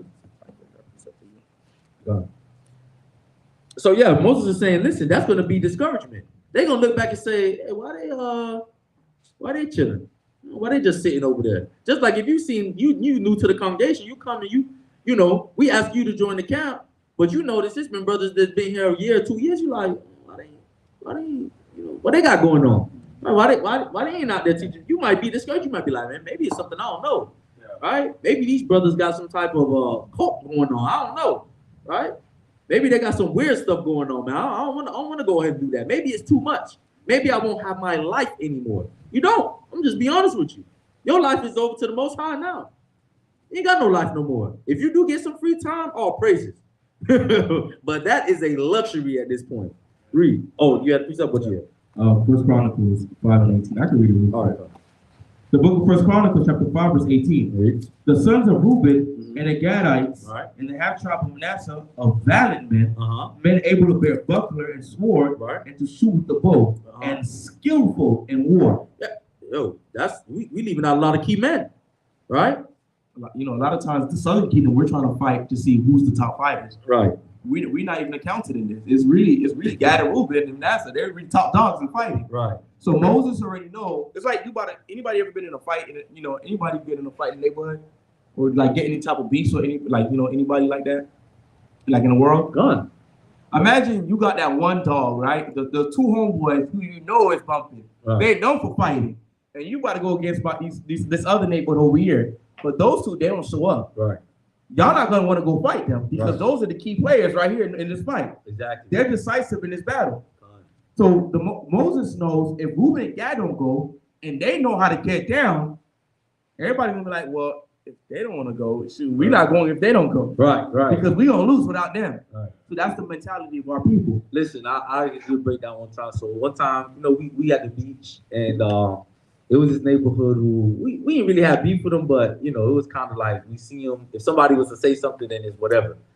So we at the beach or whatever, and one of our homeboys did something stupid, and went and pushed one of the other dudes. And so now it's like everybody's circling up right around the beach or whatever. But they had this one dude, he kind of like came through the middle of everybody and was like, which one of y'all want it? And I'll never forget, bro, this man's hands was like Wreck-It Ralph. And I'm looking at him, and in my mind, I'm like, hey, in my head, I'm like, but the man buff, bro. In my head, I'm like, I'm straight. Ain't nobody say nothing. Everybody looked at, we looked at him like, nah, bro, you got it, man. Y'all boys, hey, y'all boys good. Y'all boys going about y'all day. Because this man is like a champion warrior. We straight, kid. We straight. We at the beach. We ain't trying to take that L at the beach. You got it. That's when you got it. Comes through, man. Because, you know, with us, man, we all, you feel me? Ain't nobody, we got tall brothers, man. Ain't nobody buff like him. And he looked like he was confident, like, I fought 10 dudes before. Which one of y'all wanted? He said, which one? In front of the whole bro, everybody. And then he went like this. He said, which one of y'all boys wanted? And I'm looking at the man's hands, bro. And I'm like, dog, this man's hands is super. I'm straight, bro. I'm straight. The man's head was big as my head. I'm straight. That's what Goliath did to Israel. I'm trying to tell you. Which one of y'all Israelites wanted? David pull up.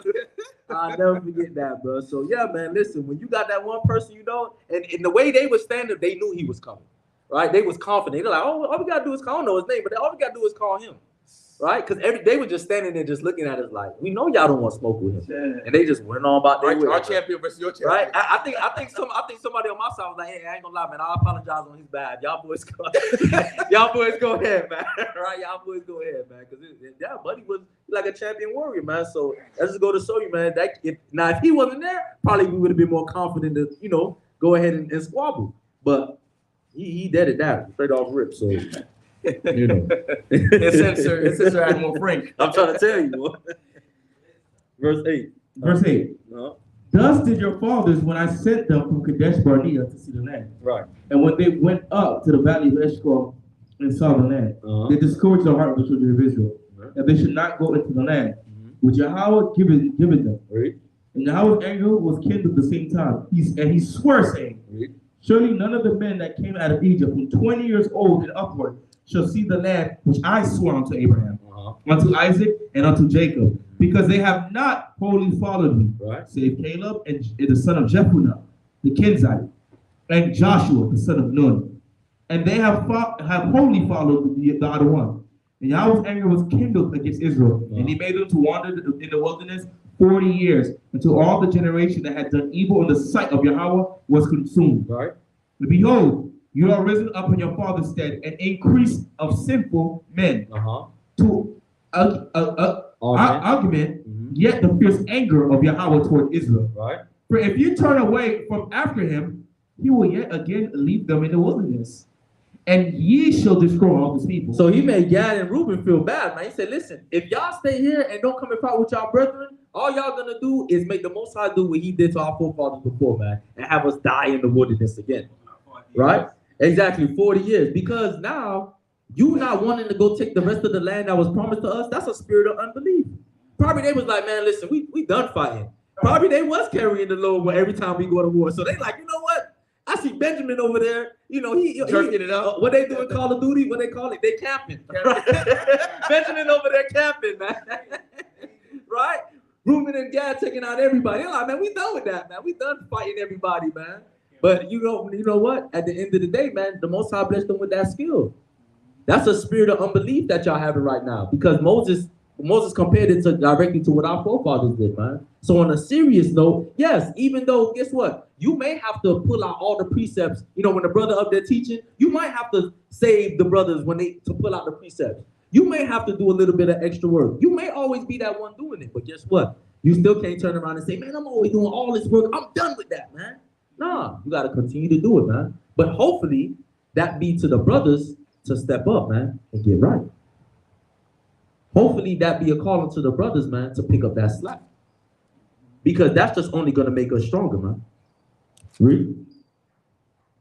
And they came near unto him and said, we will build sheepfolds, folds here for our cattle, and the cities for our little ones. But we ourselves will go ready armed before the children of Israel, until we have brought them into their place. And our little ones shall dwell in the fit cities because of the inhabitants of the land. We will not return unto our houses until the children of Israel have inherited every man his inheritance. For we will not inherit with them on the underside of Jordan, or forward, because our inheritance is fallen unto us on this side Jordan, eastward.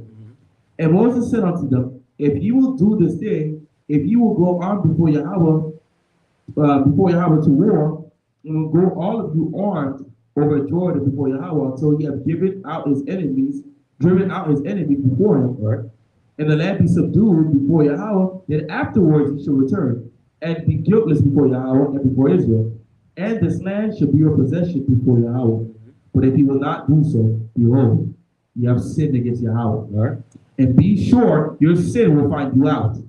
Build you cities for your little ones, and folds for your sheep, and do that which proceed out of your mouth. And the children of Gad and the children of Reuben spake unto Moses, saying, thy servants will do as my other one commanded. Right. Our little ones, our wives, our flocks, and all our cattle shall be there in the cities of Gilead. By thy service will pass over every man armed for war before Yahweh to battle, as my other one saith. So concerning them, Moses commanded Eleazar the priest, and Joshua the son of Nun, and the chief fathers of the tribes of the children of Israel. Read. And Moses said unto them, if the children of Gad and the children of Reuben will pass with you over Jordan, every man armed to battle before Yahweh, and the land shall be subdued before you, then shall ye give them the land of Gilead for possession. But if they will not pass over with you armed, they shall have possession among you in the land of Canaan. Right. And the children of Gad and the children of Reuben answered, saying, as Yahweh has said unto thy servants, so will we do. We will pass over armed before Yahweh in the land of Canaan, that the possession of our inheritance on this side Jordan may be ours. And Moses gave unto them even the children of Gad, and to the children of Reuben, and to the half tribe of Manasseh, and of the son of Joseph, the kingdom of Sihon, of the Amorites, and of the kingdom of Og, king of Bashan, the children of the cities thereon, and the host, even the cities of the country round about. And the children of Gad built Dibon, Ataroth, Aurora, and Ataroth, and Shofan, and Jaazah, and Jog-Beha, and Beth Nimrah, and Beth Haran, fenced cities, and folds for sheep. And the children of Reuben built Heshbon, and Eliah, and Kirath Japheth, and Nebo, and Baal Meon, their names being changed, and Shibmah, and gave other names unto the cities which they builded. And the children of Machir, the son of Manasseh, went to Gilead, and took it and disposed the Amorite, which was in it. And Moses gave Gilead unto Machir, the son of Manasseh, and he dwelt therein. And Jair, the son of Manasseh, went and took small towns thereof, and called them Havoth for Jair. And Nobah went and took Kanah, and the villages thereof, and called it Nobah after his own name. Right? So, they built up a little bit, and then they said, listen, we're still going to go over there, and we're going to help our brethren get the lands, that are going to be for their possession, man. So they answered the call, right? They might have had a thought of selfishness for a moment, but after rebuke, what did they do? They got right? They did the right thing. They hearkened unto the voice of the Most High God, man. And that's all that we can do. You have a selfish thought, right, about yourself. You want to be an individual like for a moment. You get rebuked. Answer the call and get back on the horse, man. Answer the call and get back on the race, right? And continue to endure not for yourself, but for the nation as well. Let me see if there's that.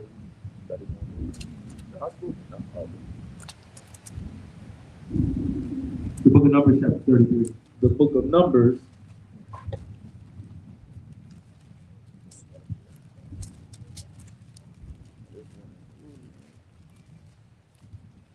The book of Numbers, chapter 33, verse 1.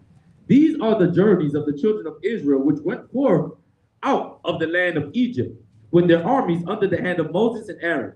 And Moses wrote their goings out according to the journeys by the commandment of the Most High. So we're about to get a map out of all the locations we touched and we went through up until now. Read.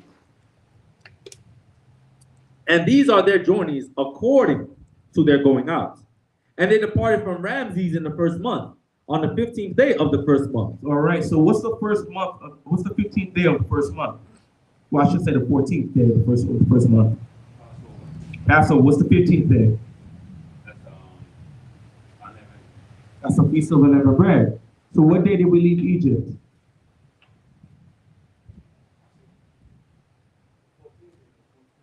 We left that night. That's when the Most High delivered us. So this is the first place we went, we was at, and what we're about to go into. Let's see, because we read. On the 15th day of the first month, on the morrow after the Passover, the children of Israel went out with an high hand in the sight of all the Egyptians. That's right. So we left Egypt on the day of the Feast of Unleavened Bread, on the morrow after the Passover. Read. For the Egyptians buried all their firstborn, which the Most High had smitten among them. Upon their gods also the Most High executed judgments. And the children of Israel removed from Ramses and pitched in Succoth. And they departed from Succoth and pitched in Etham, which is in the edge of the wilderness. And they removed from Etham and turned again to Pi-hahiroth, which is before Baal-Zephon, and pitched before Migdol. And they departed before Pi-hahiroth and passed through the midst of the sea into the wilderness, and went 3 days' journey into the wilderness of Etham, and pitched in Marah. And they removed from Marah and came to Elim. And in Elim were 12 fountains of water, and 10 palm trees, and they pitched there. And they removed from Elim and encamped by the Red Sea. And they removed from the Red Sea and encamped in the wilderness of Sin. And they took their journey out of the wilderness of Sin and encamped in Dophkah.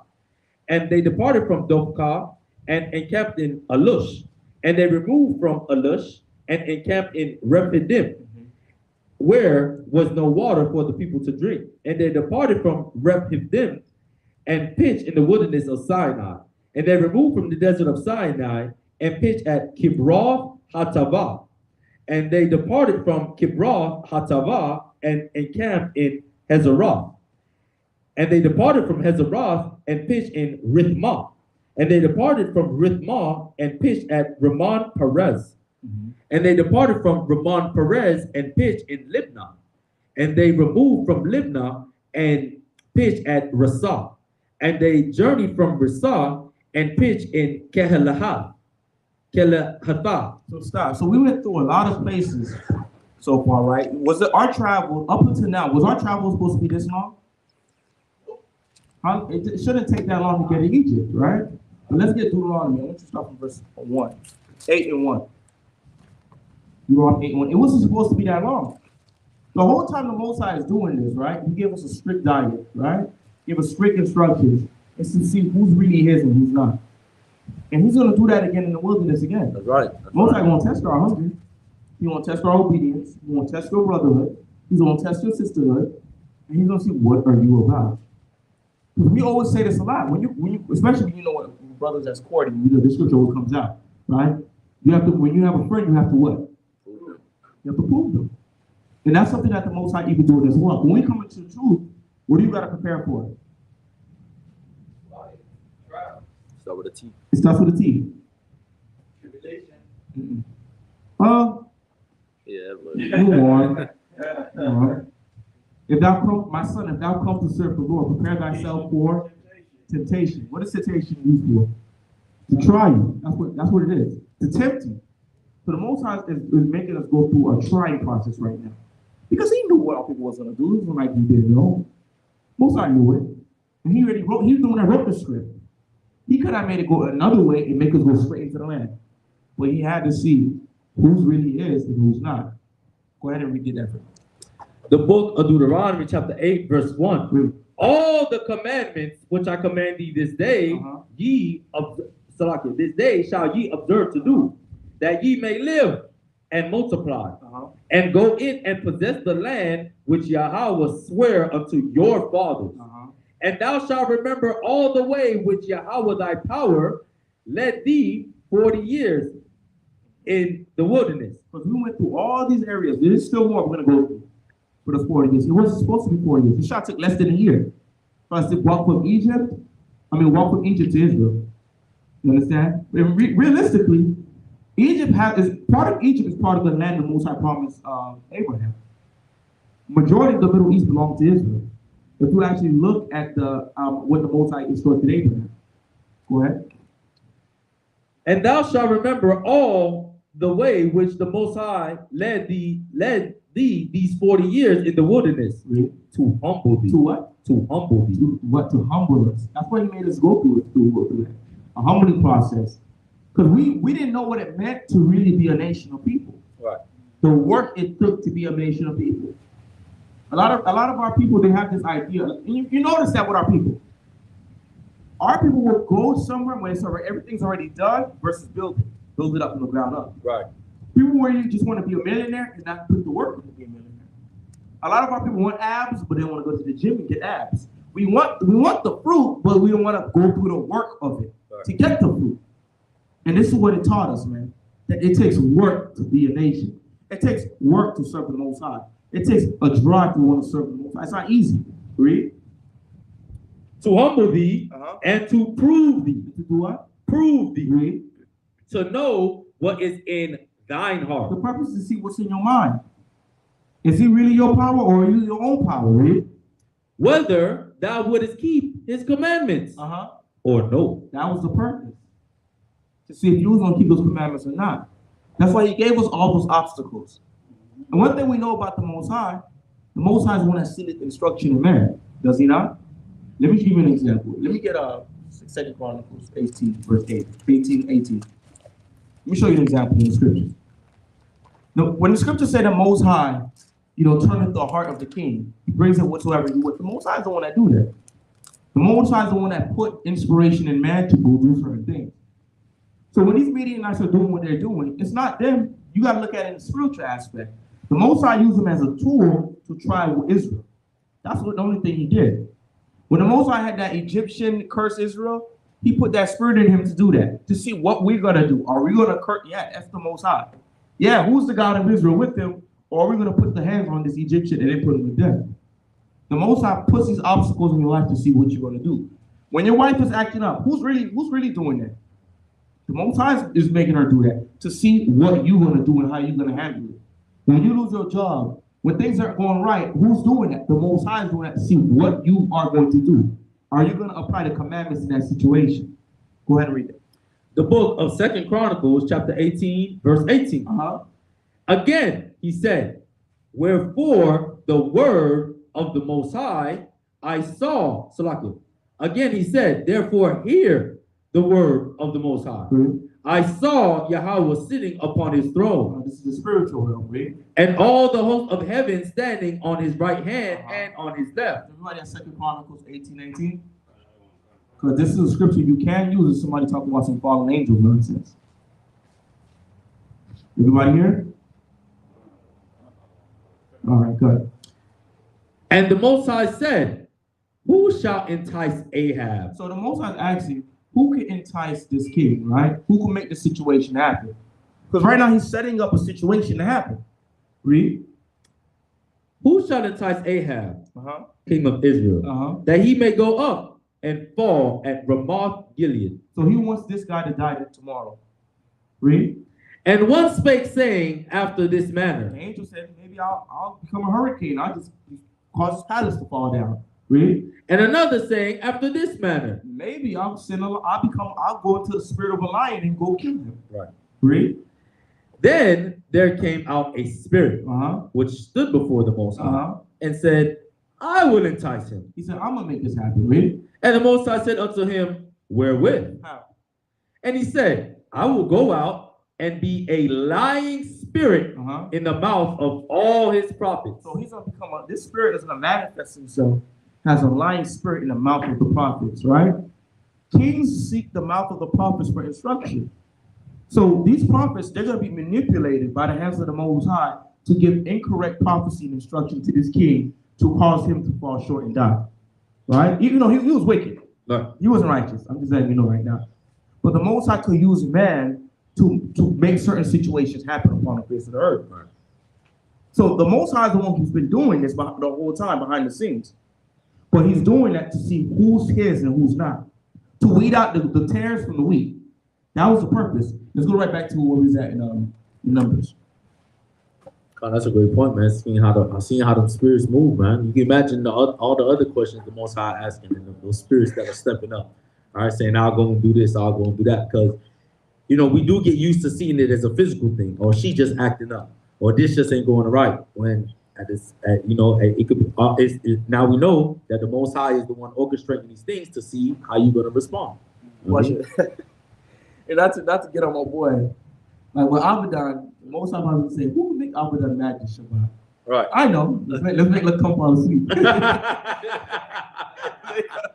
Let's come fall asleep over sleep. And the Most High says, go ahead and you will prosper. Right. That's exactly. Go ahead and read. The book of Numbers, chapter 33, and verse 23. Read. And they went from Kehelatha, and pitched in Mount Shapur. And they removed from Mount Shapur and encamped in Haradah. And they removed from Haradah and pitched in Makheloth. And they removed from Makheloth and encamped in Tahath. And they departed from Tahath and pitched at Terah. And they removed from Terah and pitched at Mithkah. And they went from Mithkah and pitched at Hashmonah. And they departed from Hashmonah and encamped at Masarath. And they departed from Masarath and pitched in Bene Jakan. And they removed from Bene Jakan and encamped at Hor Haggidgad. And they went from Hor Haggidgad and pitched in Jotbatha. And they removed from Jotbatha and encamped in Ebronah. And they departed from Ebronah and encamped in Ezion Gaber. And they removed from Ezion Gaber and pitched in the wilderness of Zin, which is Kadesh. And they removed from Kadesh and pitched in Mount Hor, in the edge of the land of Edom. And Aaron the priest went up into Mount Hor at the commandment of Yahweh and died there. So now we up into where Aaron died. So why did Aaron have to die? Why did Aaron have to die? Golden calf, which the Benjamites seduced him to make. Yes, he did commit a transgression. So we already got one already. Strike one, the golden calf. What was strike two?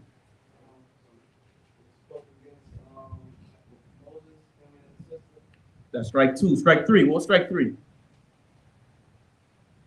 The golden calf. He murmured against Moses, which he really murmured against the Most High.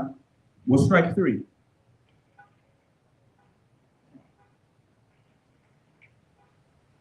What's strike three? What's strike three?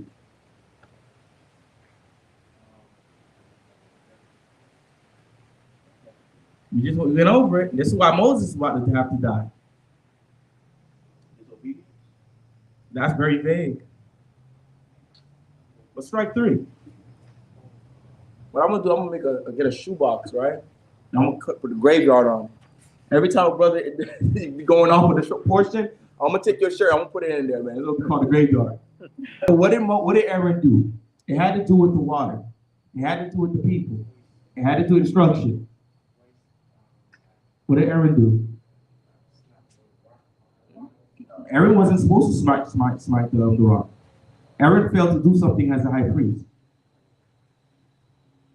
What's the high priest's job? What's the priest's job?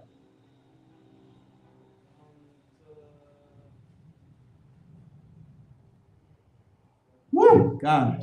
The priest's job is to intercede for the people. It's to what? To intercede for the people. It's to intercede to the people and teach the people the what? The law. And administer the what? The commandments of God. Moses received a what from the Most High? No. He received a what from Moses? What did Moses receive from the Most High at that time? Instruction. Commandment, right? Did Moses keep the commandment of the Most High? He did? He didn't keep it. So who was supposed to rebuke Moses first? Aaron. So what did Aaron do wrong? He never corrected his brother for when he fell short. That's why Aaron was going to have to die. But technically he broke the commandments because he didn't love Moses. Leviticus 19:17. So what was strike one with Aaron? Strike two. Strike three. He didn't correct his brother. See, I think the Most High shall chose the Benjamites as the priests. He shall chose the Benjamites. Because I want to defend the Levi. I'm giving the opportunity. I'm giving the eye signals and everything. I know Abadan is about to say it. They would have had the jerk chicken on the altar. Huh? You can't put Benjamin around the grill. Huh? The jerk chicken going on there early. Let's go ahead and read. Let's go ahead and continue. The book of Numbers, chapter 33 and verse 38. And Aaron the priest went up into Mount Hor at the commandment of Yahweh and died there. And he what? And died there. He died there. Who took over after his stead? And Eleazar, his son, the priest, read. In the 40th year, after the children of Israel were come out of the land of Egypt, in the first day of the 5th month. And Aaron was 123 years old when he died in Mount Hor. And King Arad the Canaanite, which dwelt in the south of the land of Canaan, heard of the coming of the children of Israel. And they departed from Mount Hor and pitched in Zalmonah. And they departed from Zalmonah and pitched in Punon. And they departed from Punon and pitched in Obath. And they departed from Obath and pitched in Ijeberim in the border of Moab. And they departed from Aim and pitched in Deban Gad. And they removed from Deban Gad and encamped in Alman Dib Lat-Aim. And they removed from Alman Dib Lat-Aim and pitched in the mountains of Abiram before Nebo. And they departed from the mountains of Abiram and pitched in the plains of Moab by Jordan near Jericho. And they pitched by Jordan from Beth Jeshimoth even unto Abel Shittim in the plains of Moab. And the Most High spoke unto Moses in the plains of Moab by Jordan near Jericho, saying, Speak unto the children of Israel and say unto them, When ye are passed over Jordan into the land of Canaan, then ye shall drive out the inhabitants of the land from before you, and destroy all their pictures, and destroy all their molten images, and quite pluck down all their high places. So why is the Most High telling us to destroy their images in their high places? Israel will pick up on the same It's idolatry, right? We'll be breaking the commandment. We'll be snared and follow after their gods. What the Most High is telling us to do is get rid of all the stumbling blocks in the land of Canaan. Go ahead and read. And ye shall, verse 53, and ye shall dispossess the inhabitants of the land and dwell therein. For I have given you the land to possess it.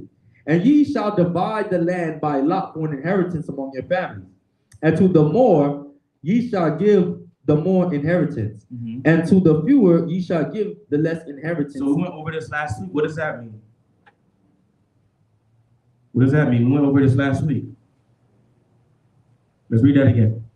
Verse 54, and ye shall divide the land by lot for an inheritance among your families.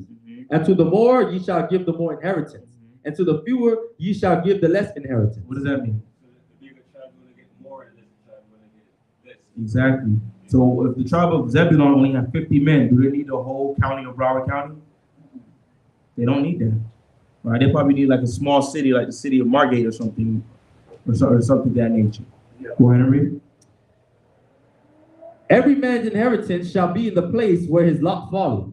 According to the tribes of your fathers ye shall inherit.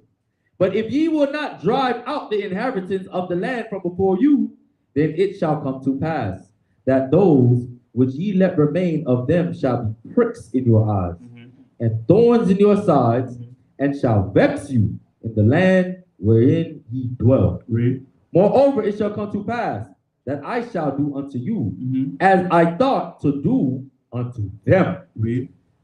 The book of Numbers, chapter 34. And the Most High spake unto Moses, saying, Command the children of Israel, and say unto them, When ye come into the land of Canaan, The land of what? the land of Canaan, Read. this is the land that shall fall unto you for an inheritance. Let's get Deuteronomy 11 to 12. Let's get a little bit about this land of Canaan.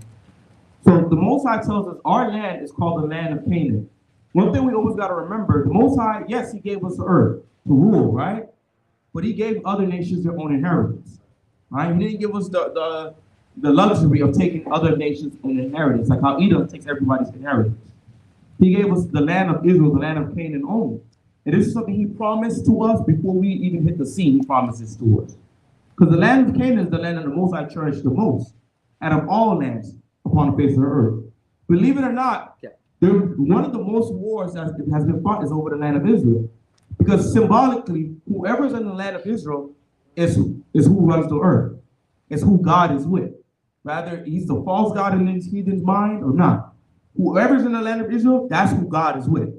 That's what that land of Israel symbolizes to the world. Let's read that in Deuteronomy 11:12 real quick. Read that for me. The book of Deuteronomy, chapter 11 and verse 12. A land which the Most High thy power careth for. He careth what? Careth for. That's the land the Most High careth for. He cares about it so much. What can't happen in that land? What can't happen in the land of Israel? Can't. Can't. What can't happen? Gay parade. Gay parades. What else? Oh man. It's up for the S. That's why we're here in America.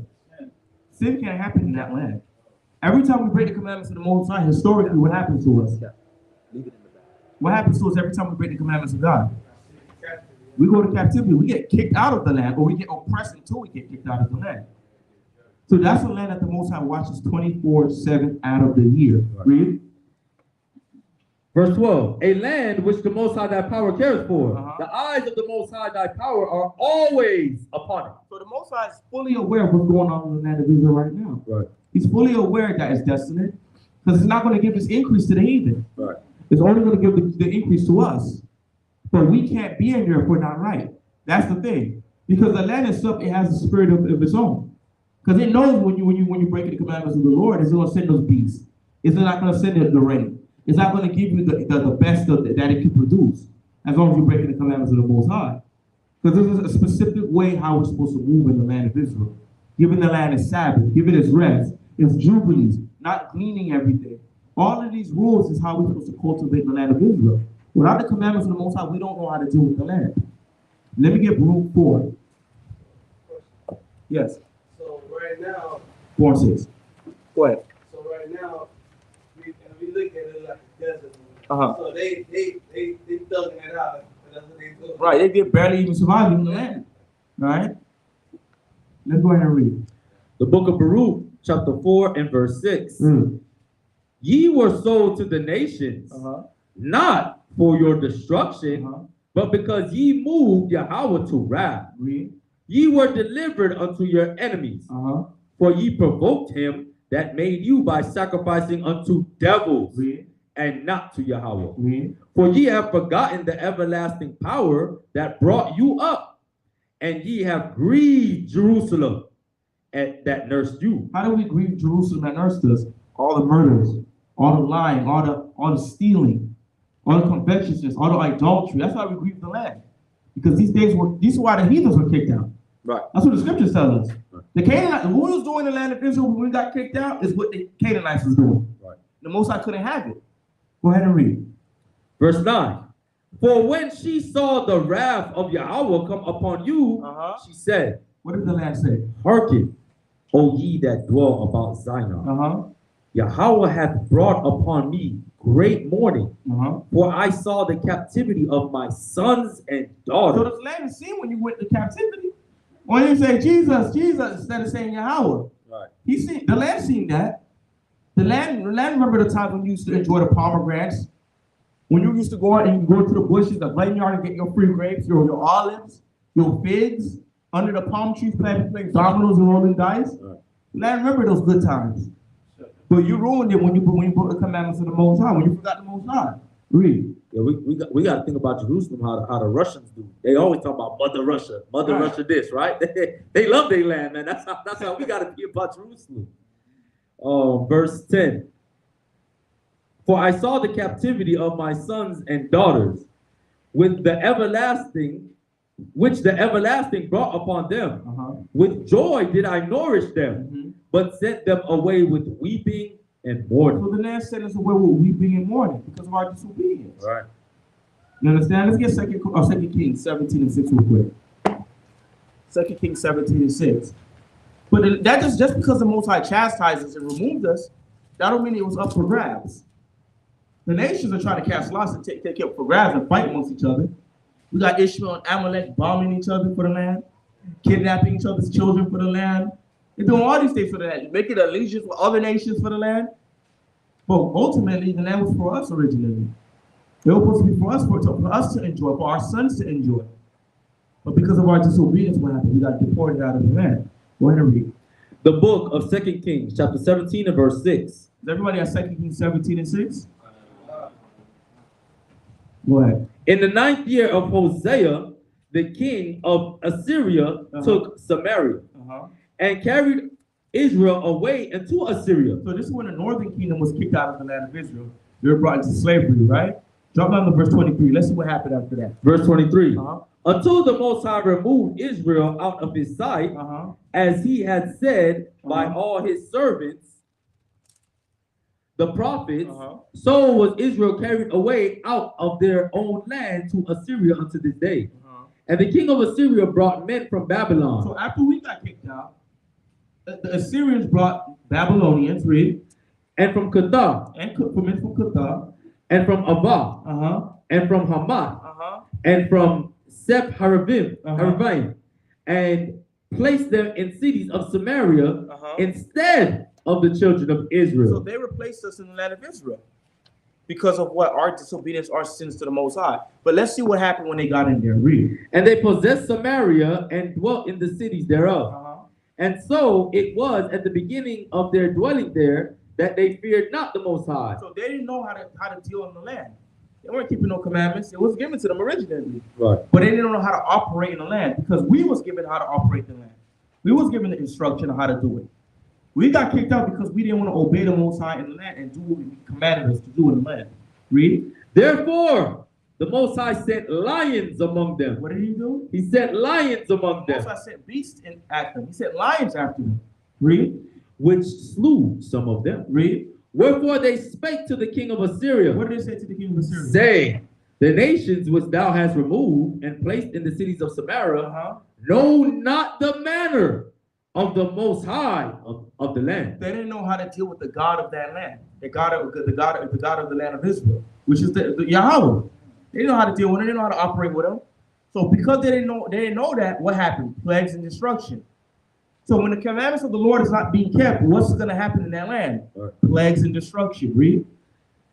Therefore he hath sent lions among them, and behold, they slay them, because they know not the manner of the power of that land. Read. Also of the land. Then the king of Assyria commanded, saying, carry thither one of the priests whom ye brought from thence, and let them go and dwell there. What did he say? And let them go and dwell there. So he said, bring one of the priests and let them dwell there. Why are they going to say bring one of the priests? This is not went to slavery. Let's continue reading. And let him teach them. And let them what? Let him teach them Read. the manner of the power of the land. So what is the priest going to teach them? The laws of God. So what was the main deciding factor if you could live in that land or not? You had to keep what? You got to keep the laws of God. That's the only way you're going to prosper in that land. Great point. That's the only way. Because we could try to go into make America our rest, right? Let me get Deuteronomy 29 real quick. We could try to make Haiti our rest, Jamaica our rest. We could probably try to think we could take the Egyptians' inheritance. The China has our inheritance. Japan has our inheritance. That wasn't given to us. It was the land of Israel that was given to us. That was the inheritance the Most High gave us. Because even in the Torah, the Most High is about to say something right here that was in the mind of our people probably. Maybe it crossed somebody's mind. Let's read that real quick. Deuteronomy 2 verse 9 and drop down verse 19. The book of Deuteronomy chapter 2 and verse 9. And Yahweh said unto me, distress not the Moabites, neither contend with them in battle. Don't fight the Moabites. Don't go to war for them, read. For I will not give thee of their land. I'm not giving you the Hebrews' land. This heathen's land, read. For a possession. Because I have given Ar unto the children of Lot. Moses said, I gave them their possession. That's their land. That's not your land. That's their land. Don't fight them for it. Right. That's theirs. It's their possession. John down verse 2:19. Verse 19. Uh-huh. And when thou comest nigh over against the children of Ammon, Uh-huh. distress them not, Uh-huh. nor meddle with them. Uh-huh. For I will not give thee of the land of the children of Ammon Uh-huh. any possession, Uh-huh. because I have given it unto the children of Lot for a possession. Because the Most High gave everybody their own peace. That's right. Even in the kingdom of heaven, do you think we're going to be owning everybody's land? No, we're not going to own everybody's land. We're going to oversee what goes on in everybody's land and give the deciding factor of what the hell goes on there and what's not going to go down in there. Right. We're not going to go into Ishmael land and say, this is ours now. You get the hell out. Right. Where is he supposed to go? That's his inheritance. That's like the individuals are inheritance. You wanted to say something? No. Let me get Genesis 3 and 14. We got two more scriptures. We'll be right back. Genesis 3 and 14. The Most High, even though the heathen, they're future slaves, right? They're the future car washers and grass cutters in the kingdom of heaven. The Most High has enough mercy to give them their own little piece. And he has so much love to give us the best piece, which is the land of Canaan, the land of Israel. Right. Let's go ahead and read. The book of Genesis, chapter 3, and verse. 13, 14. Oh, sorry. Genesis 13, 14. When we're right back to our origin. Because this is something the Most High echoed already to Abraham. That was going to be our inheritance. This land was going to be our inheritance. Go ahead. The book of Genesis, chapter 13, 14. Uh-huh. And the Most High said unto Abram, after that Lot was separated from him, lift up now thine eyes, Uh-huh. and look from the place where thou art northward, Uh-huh. and southward, Uh-huh. and eastward, Read. and westward. Read. For all the land which thou seest, Uh-huh. to thee will I give it. So that's where the Most High made that promise.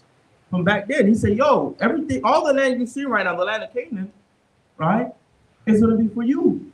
Really, our land is supposed to be from the Nile. Taz, if you correct me, the Nile to the Euphrates, if I'm correct, right? That was all that's supposed to be our land, from the Nile River to the Euphrates.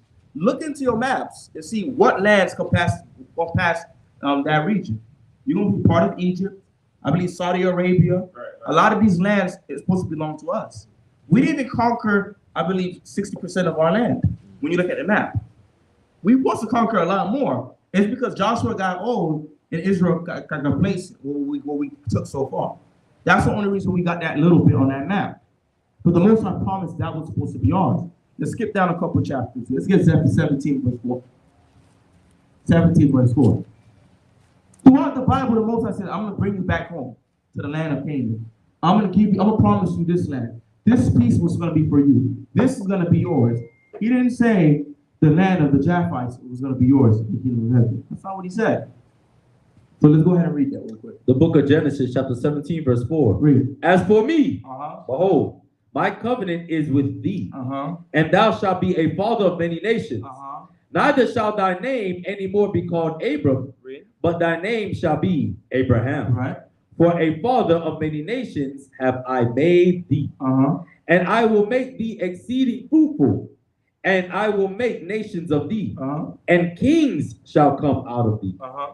And I will establish my covenant between me and thee and thy seed after thee in their generations for an everlasting covenant, to be a God unto thee, Uh-huh. and to thy seed Uh-huh. after thee.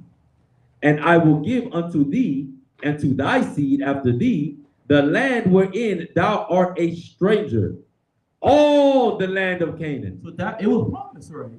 He'll be our God. We'll get the covenant, and we're going to get that land of Israel. So this is something that we always got to remember. Let's not get complacent over here. Let's not get complacent in Florida. Let's not get complacent in Jamaica and the Caribbean, right, in South America, West Africa, and etc. Because our destination is the land of Israel, man. The land, the full amount of land the Most High promises. Let's go back to Numbers 34.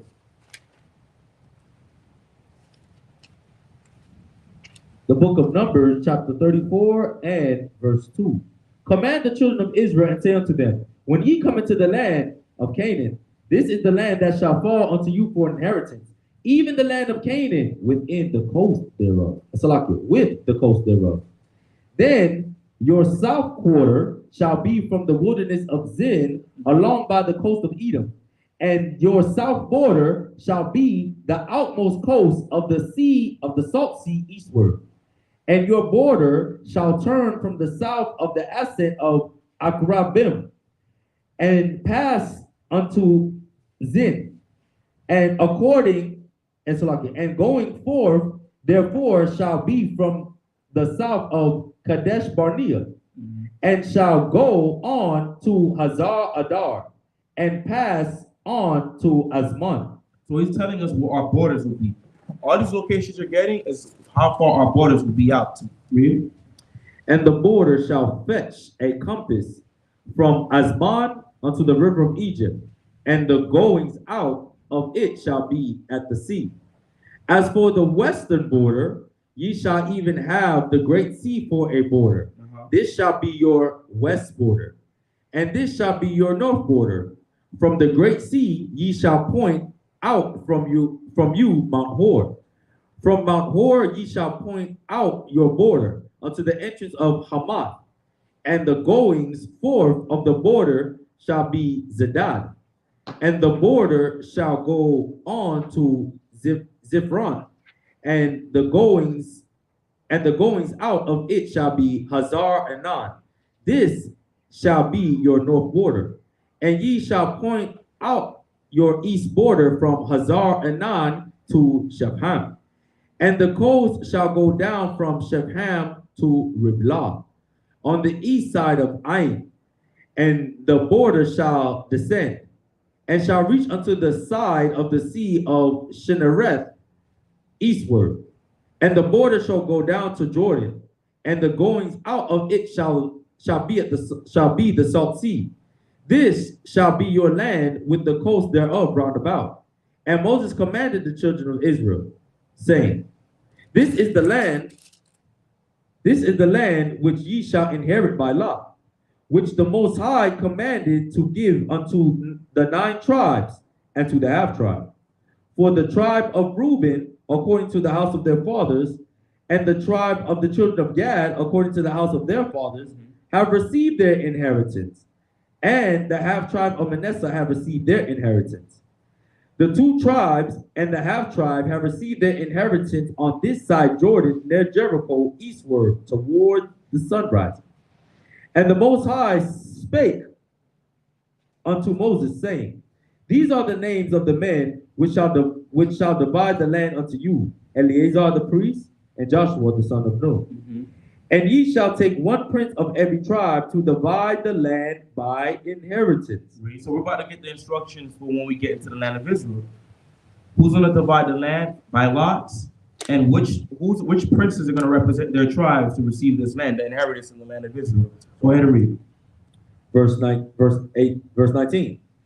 And the names of the men are these: of the tribe of Judah, Caleb, the son of Jephunneh, and of the tribe of the children of Simeon, Shemuel, the son of Ammihu. Of the tribe of Benjamin, Elidad, the son of Chislon. And the prince of the tribe of the children of Dan, Buki, the son of Jogli. The prince of the children of Joseph, for the tribe of the children of Manasseh, Haniel, the son of Ephod. And the prince of the tribe of the children of Ephraim, Kemuel, the son of Shiptan. And the prince of the tribe of the children of Zebulon, Elizaphan, the son of Parnak. And the prince of the children of Issachar, Paltiel, the son of Azan. And the prince of the tribe of the children of Asher, Ahud, the son of Shelomi. And the prince of the tribe of the children of Naphtali, Pedahiel, the son of Amihud.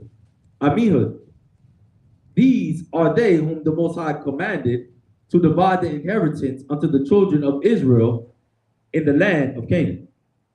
And the Most High spake unto Moses in the plains of Moab by Jordan near Jericho, saying, Salaki, the book of Numbers, chapter 35.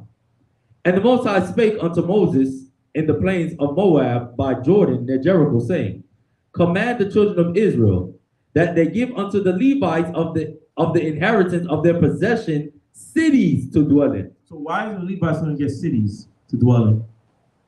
Because those will be the safe haven. That's a good answer. I like that. But what else? Because if you notice about the princes, right? Why were the princes listed right here in Numbers 34? They're the ones that's going to represent their tribes to get what? Inheritance, the land, right? Which tribe wasn't listed there? So Levi is not going to be getting what?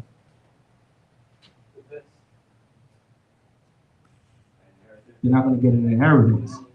So the reason why the Levites are going to get a cities within each of the tribes' land is because they don't have what? They don't have an inheritance. So they're going to have to get little suburbs in each of the 12 tribes, each of the 12 territories of each of the 12 tribes. Go ahead. And if you look at the design of that, because they had to do what? They had to oversee the people, right? They had to teach the people. We all know when we was younger, right? And we knew that the main teacher wasn't coming in, there was substitute teacher. It was time to act up. Yeah. It was time to go hard. I might even just skip class, right? Because, right, the true authority isn't there. So the Most High knew, man, the Levites had to be spread out. And as you see, more and more, I always learn Levites is over in this country. Levites over in South America. They in Jamaica. They in Bahamas. They everywhere, right? They everywhere. So it's still the same way. It's still the same way. The Levites are still spread out, even though predominantly they're in the land of Haiti. They're still spread out amongst the 12 tribes, man. They're still spread out because all it takes is for one of those brothers to learn that they're Levite, understand their job to the Most High, man, and go ahead and take off, man, and build up that zone or build up that country, man, right? Because the Most High is going to continue to still use the Levites, man, to instruct the people. The book of Numbers, chapter 35 and verse 2. And Salakia commanded the children of Israel that they give unto the Levites of the inheritance of their possession cities to dwell in. And ye shall give also unto the Levites suburbs for the cities round about them. And the cities shall they have to dwell in. And the suburbs of them shall be for their cattle, right, and for their goods, and for all their beasts. And the suburbs of the cities which ye shall give unto the Levites shall reach from the wall of the city outward 1,000 cubits round about. And ye shall measure from without the city on the eastward 2,000 cubits, and on the south side 2,000 cubits, and on the west side 2,000 cubits, and on the north side 2,000 cubits, and the city shall be in the midst. This shall be to them the suburbs of the city. And among the cities which ye shall give unto the Levites, there shall be 6 cities for refuge. 6 cities for what? Refuge. So what is the 6 cities of refuge for? What is the city's refuge for? If you murder somebody, you got a place to go to. All right, what's supposed to happen there? To punishment. Go into the city of refuge for punishment. If you how long? Okay, how long should you be in the city of refuge? To the priest. To the priest dies. To the high priest. The high priest that year dies. Yeah. So the city of refuge is if you accidentally murder somebody, you accidentally kill somebody, right? You will go to the city of refuge, and it'll be a thorough investigation, right? If you're found innocent, you'll just chill out till that high priest dies, right? Because if you're caught before you get to the city of refuge, what happens? You fall in the hands of the avenger of blood, which is Debo and cousin in them. Right. So you fall to their hands. Go ahead. Verse 6. And among the cities which ye shall give unto the Levites, there shall be 6 cities for refuge, which ye shall appoint for the manslayer, that he may flee thither. And to them ye shall add 40 and 2 cities. And all the cities which ye shall give to the Levites shall be 40 and 8 cities. So there's going to be multiple cities of refuges scattered throughout Israel. Because if you're all the way in Judah, right? Judah's like the last land south. And the city of refuge is probably up in like Dan or something like that. That's way up there in Israel. 2,000 miles plus away. And the city of refuge, and the avenger of blood is in Judah with you.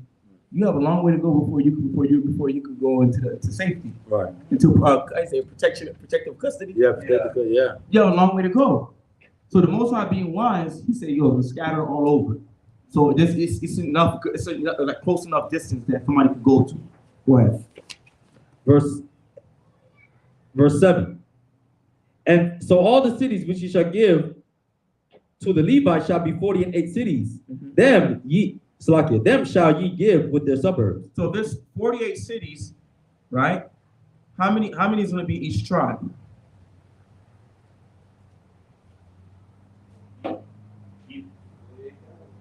It's 48, right? How many tribes are there? 12. So how many of the cities is going to be each tribe? It's 4 times 12.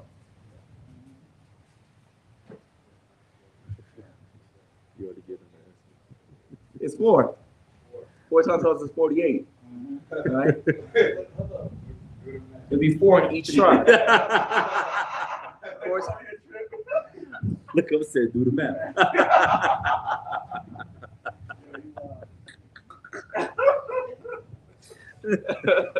Go ahead. Verse 8. And the cities which ye shall give, and the cities which ye shall give be of the possession of the children of Israel. From them that have many ye shall give many, Right. but from them that have few ye shall give few. That's right. Every one shall give of his cities unto the Levites according to his inheritance which he inherited. Right.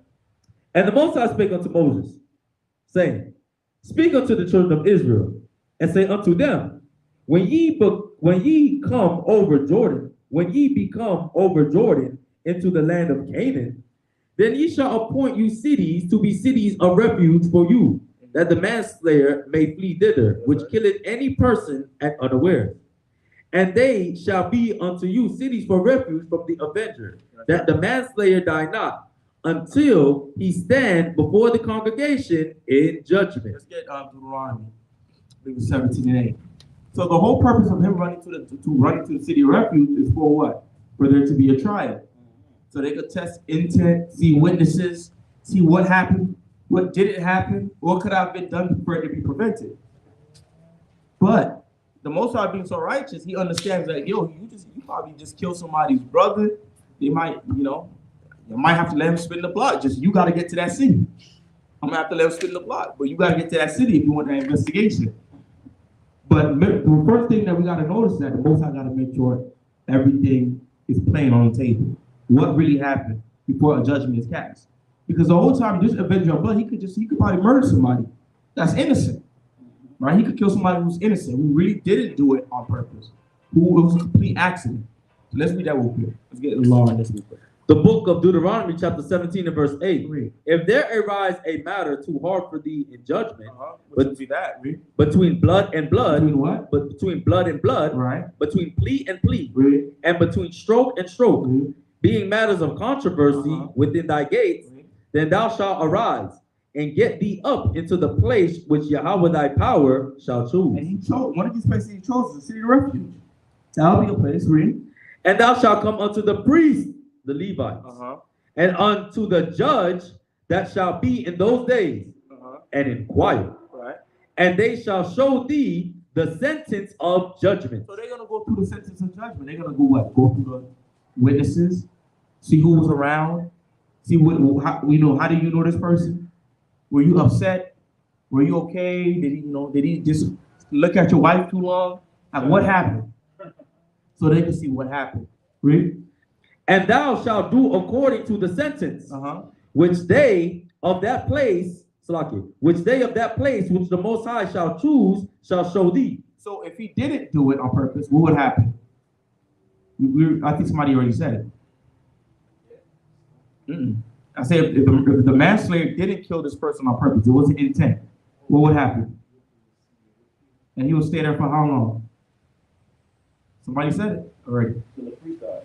To wherever high priest is in charge of that around that time passes away. Now, if there is intent, what's supposed to happen? Eye for an eye. That means that individual murdered somebody, you got to be put to death. So let's go right back to where we was at in portion. The book of Leviticus, chapter 35 and verse 13. And the cities which ye shall give, 6 cities, shall ye have for refuge. Ye shall give 3 cities on this side Jordan, and 3 cities shall you give in the land of Canaan, which shall be cities of refuge. These 6 cities shall be a refuge, both for the children of Israel, and for the stranger, and for the sojourner among them, that everyone that killeth any person unawares may flee thither. Mhm. And if he smite him with an instrument of iron, so that he die, he is a murderer. So if you do it on purpose, you're counted as a what? As a murderer, read it. The murderer shall surely be put to death. And if he smite him with throwing a stone, whether with he may die, and he die, he is a murderer. Right. And the murderer shall surely be put to death. Right. Or if he smite him with an hand weapon of wood, wherewith he may die, and he die, he is a murderer. Because if the Most High is so wise, he knows if you smite him with an iron, you're a murderer. Israel's going to say what? If I smite him with a bottle, I'm not a murderer. Right. So the Most High is letting you know, any type of instrument you use, even if it's your hands, poison, pathogens to kill this person, you're a murderer. Read. The murderer shall surely be put to death. The revenger of blood himself shall slay the murderer. So who got to kill you if you kill somebody's relative? If you murder somebody? The relative, the revenger of blood, he got to be the one to put you to death. So the Most High won't let him spin that block on you like I was spinning the block over there. He won't let him spin that block until he catch you in that parking lot. Read. The revenger of blood himself shall slay the murderer. When he meeteth him, he shall slay him. But if he trust him of hatred, or hurl at him by laying of weight that he die, or in enmity smite him with his hand that he die, he that smote him shall surely be put to death, for he is a murderer. The revenger of blood shall slay the murderer when he meeteth him. But if he thrust him suddenly without enmity, or cast upon him with anything without laying of weight, or with any stone wherewith a man may die, seeing him not, and cast it upon him that he died, and was not his enemy, neither sought his harm, then the congregation shall judge between the slayer and the revenger of blood according to the judgments. So let's get that in NLT real quick to get that a little clearer. Okay, I'm about to get it from right now. Get that a little bit in NLT real quick.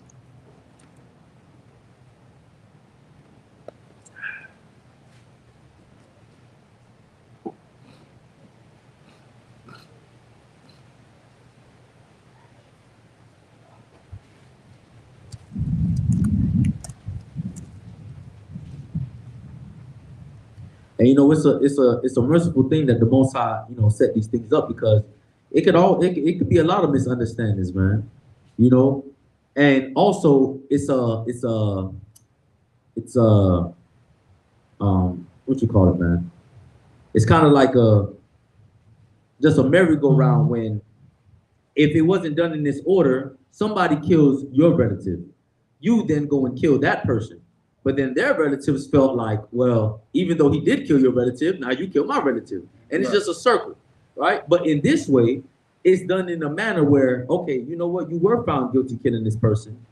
Understanding that law, the revenger of blood comes and take that person's life, but in a righteous manner, right? It's in a righteous manner, because sometimes the first person who got killed, let's say it's your relative, he might have stole something the day before that you don't know about. Right? Now they come and kill him, but you don't know that he stole something, because he dead. That man can't tell no tales. Now you go and do so. That's why even before it even gets to this point, if it is intentional, the Most High tells us, listen, don't go out there steal. Don't take nobody's ox. Don't take nobody's donkey. Don't be trying to commit adultery with nobody's wife. The Most High is trying to prevent us from even getting to this point. But if it is unaware, I might just think, you know what? I always see him looking at my cousin anyway, man. He been wanting to kill my cousin, man.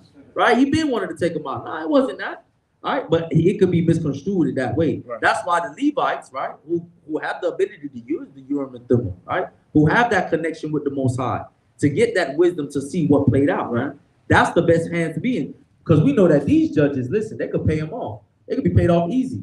Especially, man, if you're an Israelite and you got a white judge, you finished. I'll tell you right now. Right? If you got a black judge, you probably got a chance. But he still has to adhere to what? Their judicial system.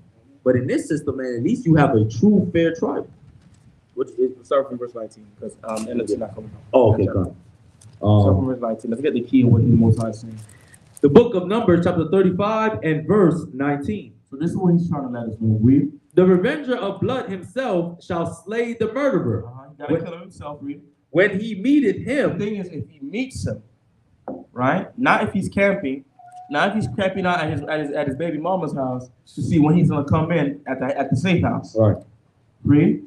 But if he thrust him suddenly without enmity, or cast upon him anything without lying of weight, or verse 19, the revenger of blood himself shall slay the murderer. When he meeteth him, he shall slay him. But if he thrust him of hatred, or hurl at him by lying of weight that he die, or in enmity smite him with his hand that he die, if he don't do it according to the instructions that we was given, read.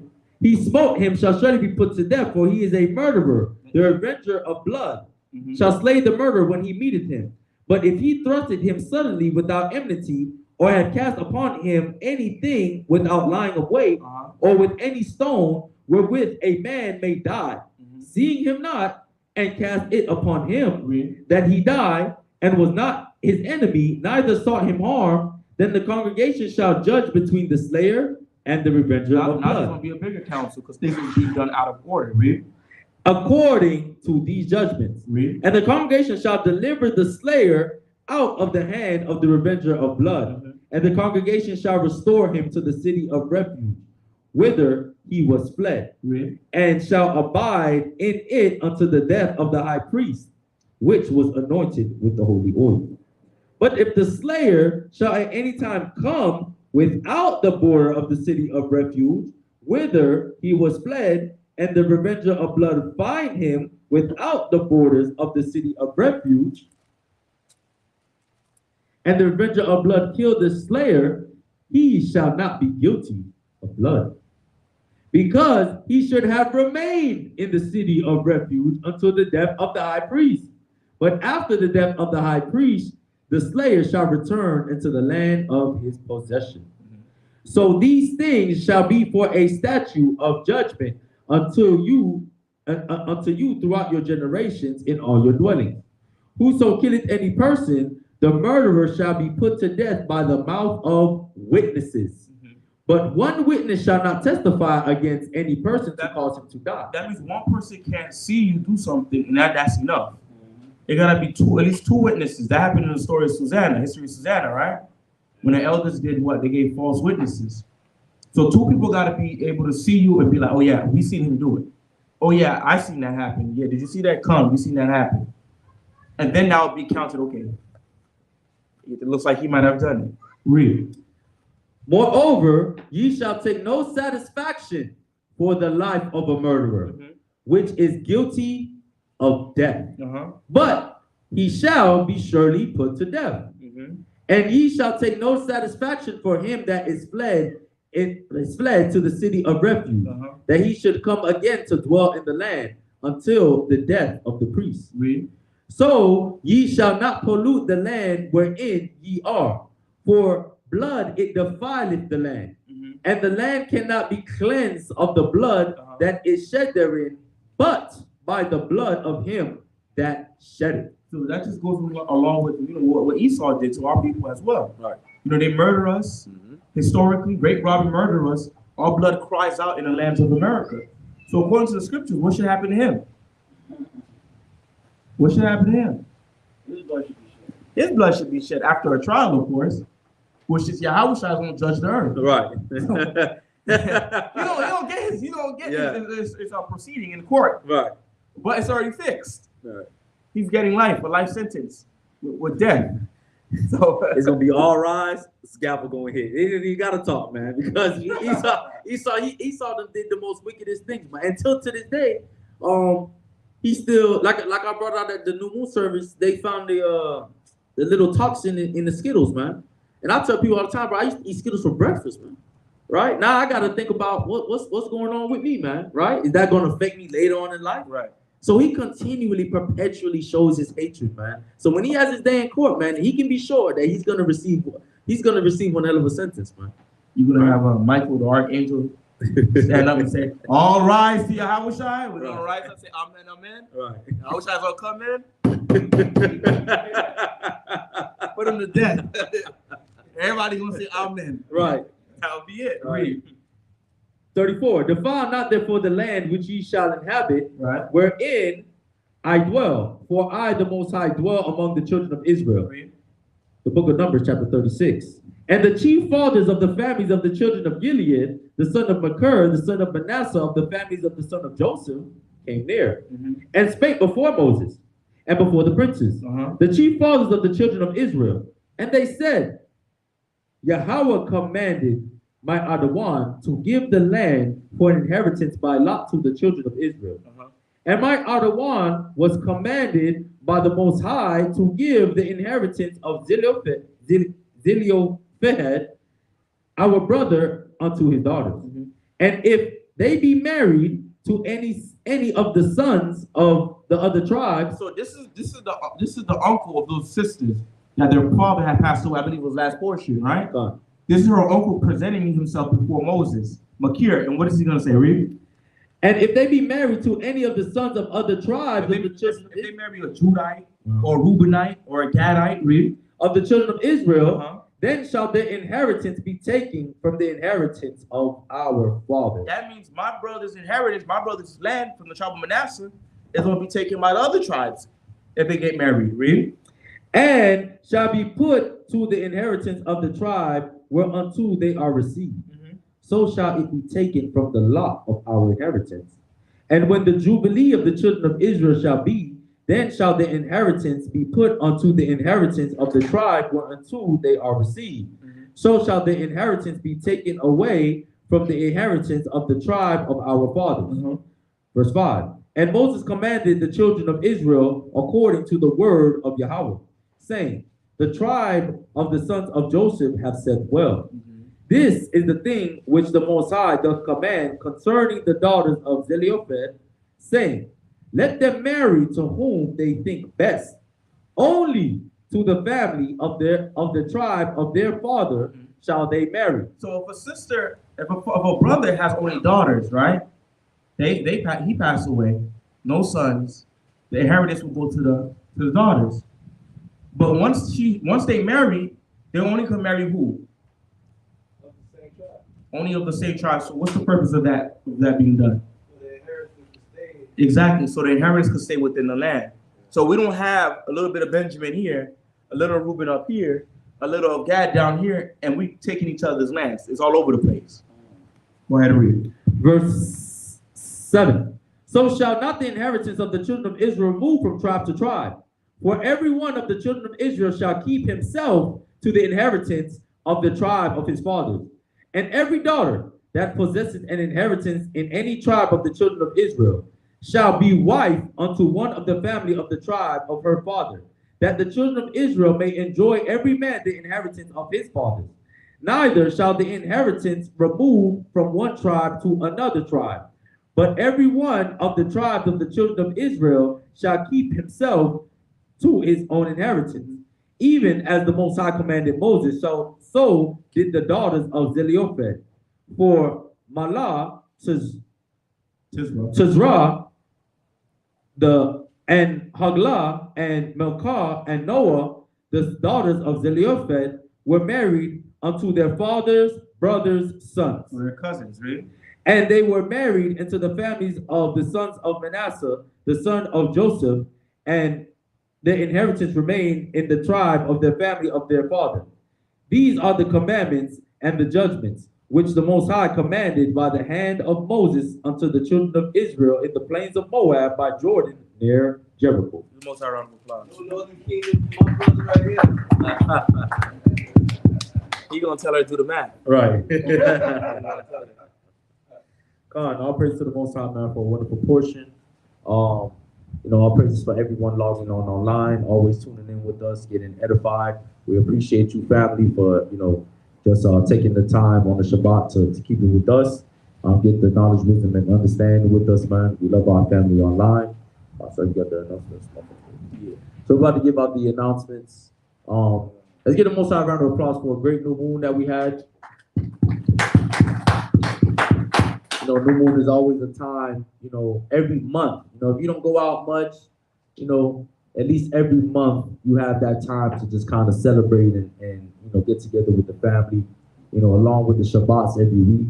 So, we look at these feast days that the Most High give us, man, let's not take them for granted. Let's always be happy, that we get a break from being around all these heathens and can enjoy the company and the satisfaction of being around our brothers and sisters who have repented and come back, to Yahweh Bahasham Mashak Yahweh Shah.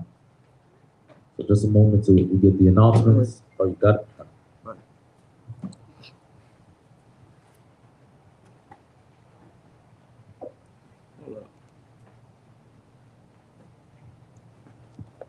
July 30th, New Moon celebration.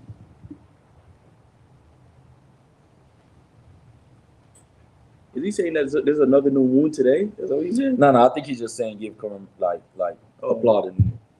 All right. There'll be a baby shower tomorrow. Baby welcoming tomorrow from 2 p.m. to 7 p.m. for Elder Kahan. The address will be put in the chat. I believe it is put in the chat. It'll be at Pavilion 8 in Davie, Florida, from 2 p.m. to 7 p.m. tomorrow.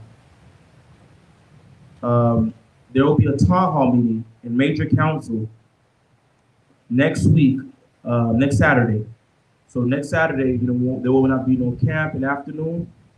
We'll be heading straight up to headquarters for the Major Council and town hall meeting. So everybody prepare yourself for the Major Council because you may be asked questions about your offices.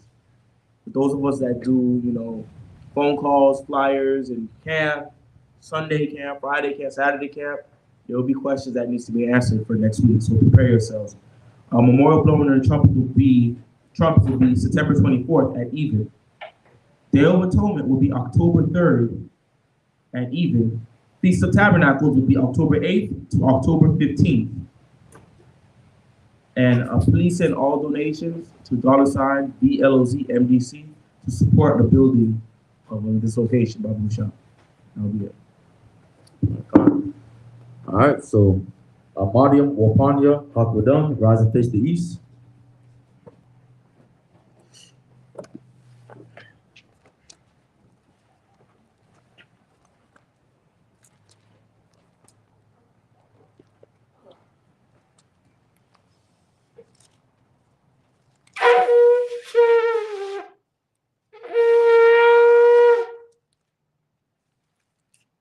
Psalms 23, read and repeat.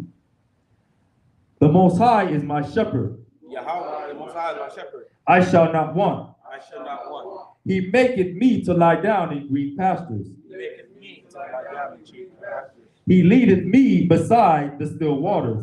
He leadeth me beside the still waters. He restoreth my soul. He restoreth my soul. He leadeth me in the path of righteousness. He leadeth me in the path of righteousness. For his name's sake. For his name's sake. Yea, though I walk through the valley of the shadow of death, I will fear no evil. For thou art with me. Thy rod and thy staff, they comfort me. Thou preparest a table before me in the presence of my enemies. Thou anointest my head with oil. My cup runneth over. Surely goodness and mercy shall follow me all the days of my life. I will dwell in the house of the Most High forever. Bahasham, Hamashiach, Yahushua, the water of God, Amen. Abanawi Yahweh, we come unto you, the humble heart, mind, and soul. We thank you, Yahweh, for all the knowledge, wisdom, and instruction, Lord, that you have given unto us, Lord, in this Shabbat day. We ask, Lord, that you continue to pour out your spirit, Lord, upon the children of Israel, Lord. May we continue to hear your word. May we continue, Lord, to obey your voice, Lord, Yahweh, Lord. For you want obedience over sacrifice. We thank you, Lord, for all the souls in this room. Thank you, Lord, for all of your children, Lord, Yahweh, Lord, who will keep observing your Sabbath day and keeping it holy. We ask, Lord, that you continue, Lord, to encamp your angels around us, Lord, and keep us safe. We thank you, Lord, for the blessing of our heritage, our land that you have given unto us, O Most High. But we know, O Most High, to dwell in that land, we must be keeping your commandments. We must abide, Lord, by the laws and the statutes that you have given us, O Yahweh, because they are only for our good, O Most High. May we be more eager to do the things that are pleasing unto you and not the things that are pleasing unto ourselves. May we take the wisdom from the Day of Atonement, Lord, to know how to mortify our flesh, to not give our flesh what it wants, Lord, and apply that on an everyday basis, Lord. Give us strength, Lord, when we are weak, O Most High. Ba'ashem Mashiach Yahushua, Baruch Yad. Amen. Give Most High a round of applause.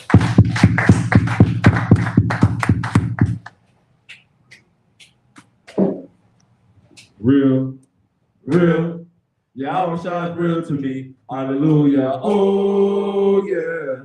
He gave me the victory.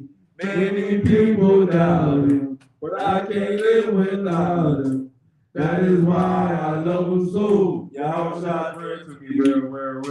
Real. Yahushua is real to me. Hallelujah. Oh, yeah. He gave me the victory. Many people doubt him, but I can't live without him. That is why I love him so. Yahushua is real to me. There's no power. There's no power like Yahweh, breaking of the universe, always doing wondrous things. Let all Israel sing, amen. Amen, amen, amen, amen. Hallelujah, hallelujah, hallelujah. Amen, amen, amen, amen. Hallelujah, hallelujah. Hallelujah. 1, Abraham. 2, Isaac. 3, Jacob. 4, brothers wake up. 5, to reality. 6, nationality.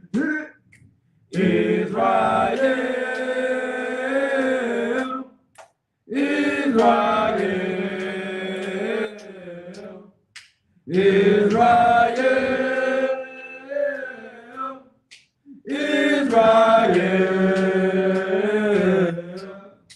Late at night when I'm sleeping and my spirit starts to creeping in my bones. In my bones. In my bones. In my bones. Let's get to heaven. When I get to heaven, people gonna say, how'd you earn your living? How'd you earn your living? And how'd you earn your pay? And how'd you earn your pay? And I reply with a little bit of anger. And I reply with a little bit of anger. I earn my living as an Israelite ranger. I earn my living as an Israelite ranger. I carry my Bible by my side. I carry my Bible by my side. Gonna carry my Bible till the day I die. Gonna carry my Bible till the day I die.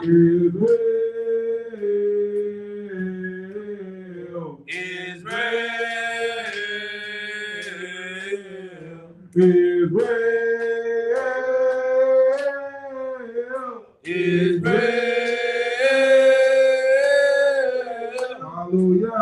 Hallelujah. Hallelujah. Hallelujah. Hallelujah. Hallelujah. Hallelujah. Praise his name. Hallelujah. Praise his name. Hallelujah. Hallelujah. Hallelujah. Hallelujah. Hallelujah. All praises. Whoa, whoa, whoa. Whoa. Whoa. Whoa.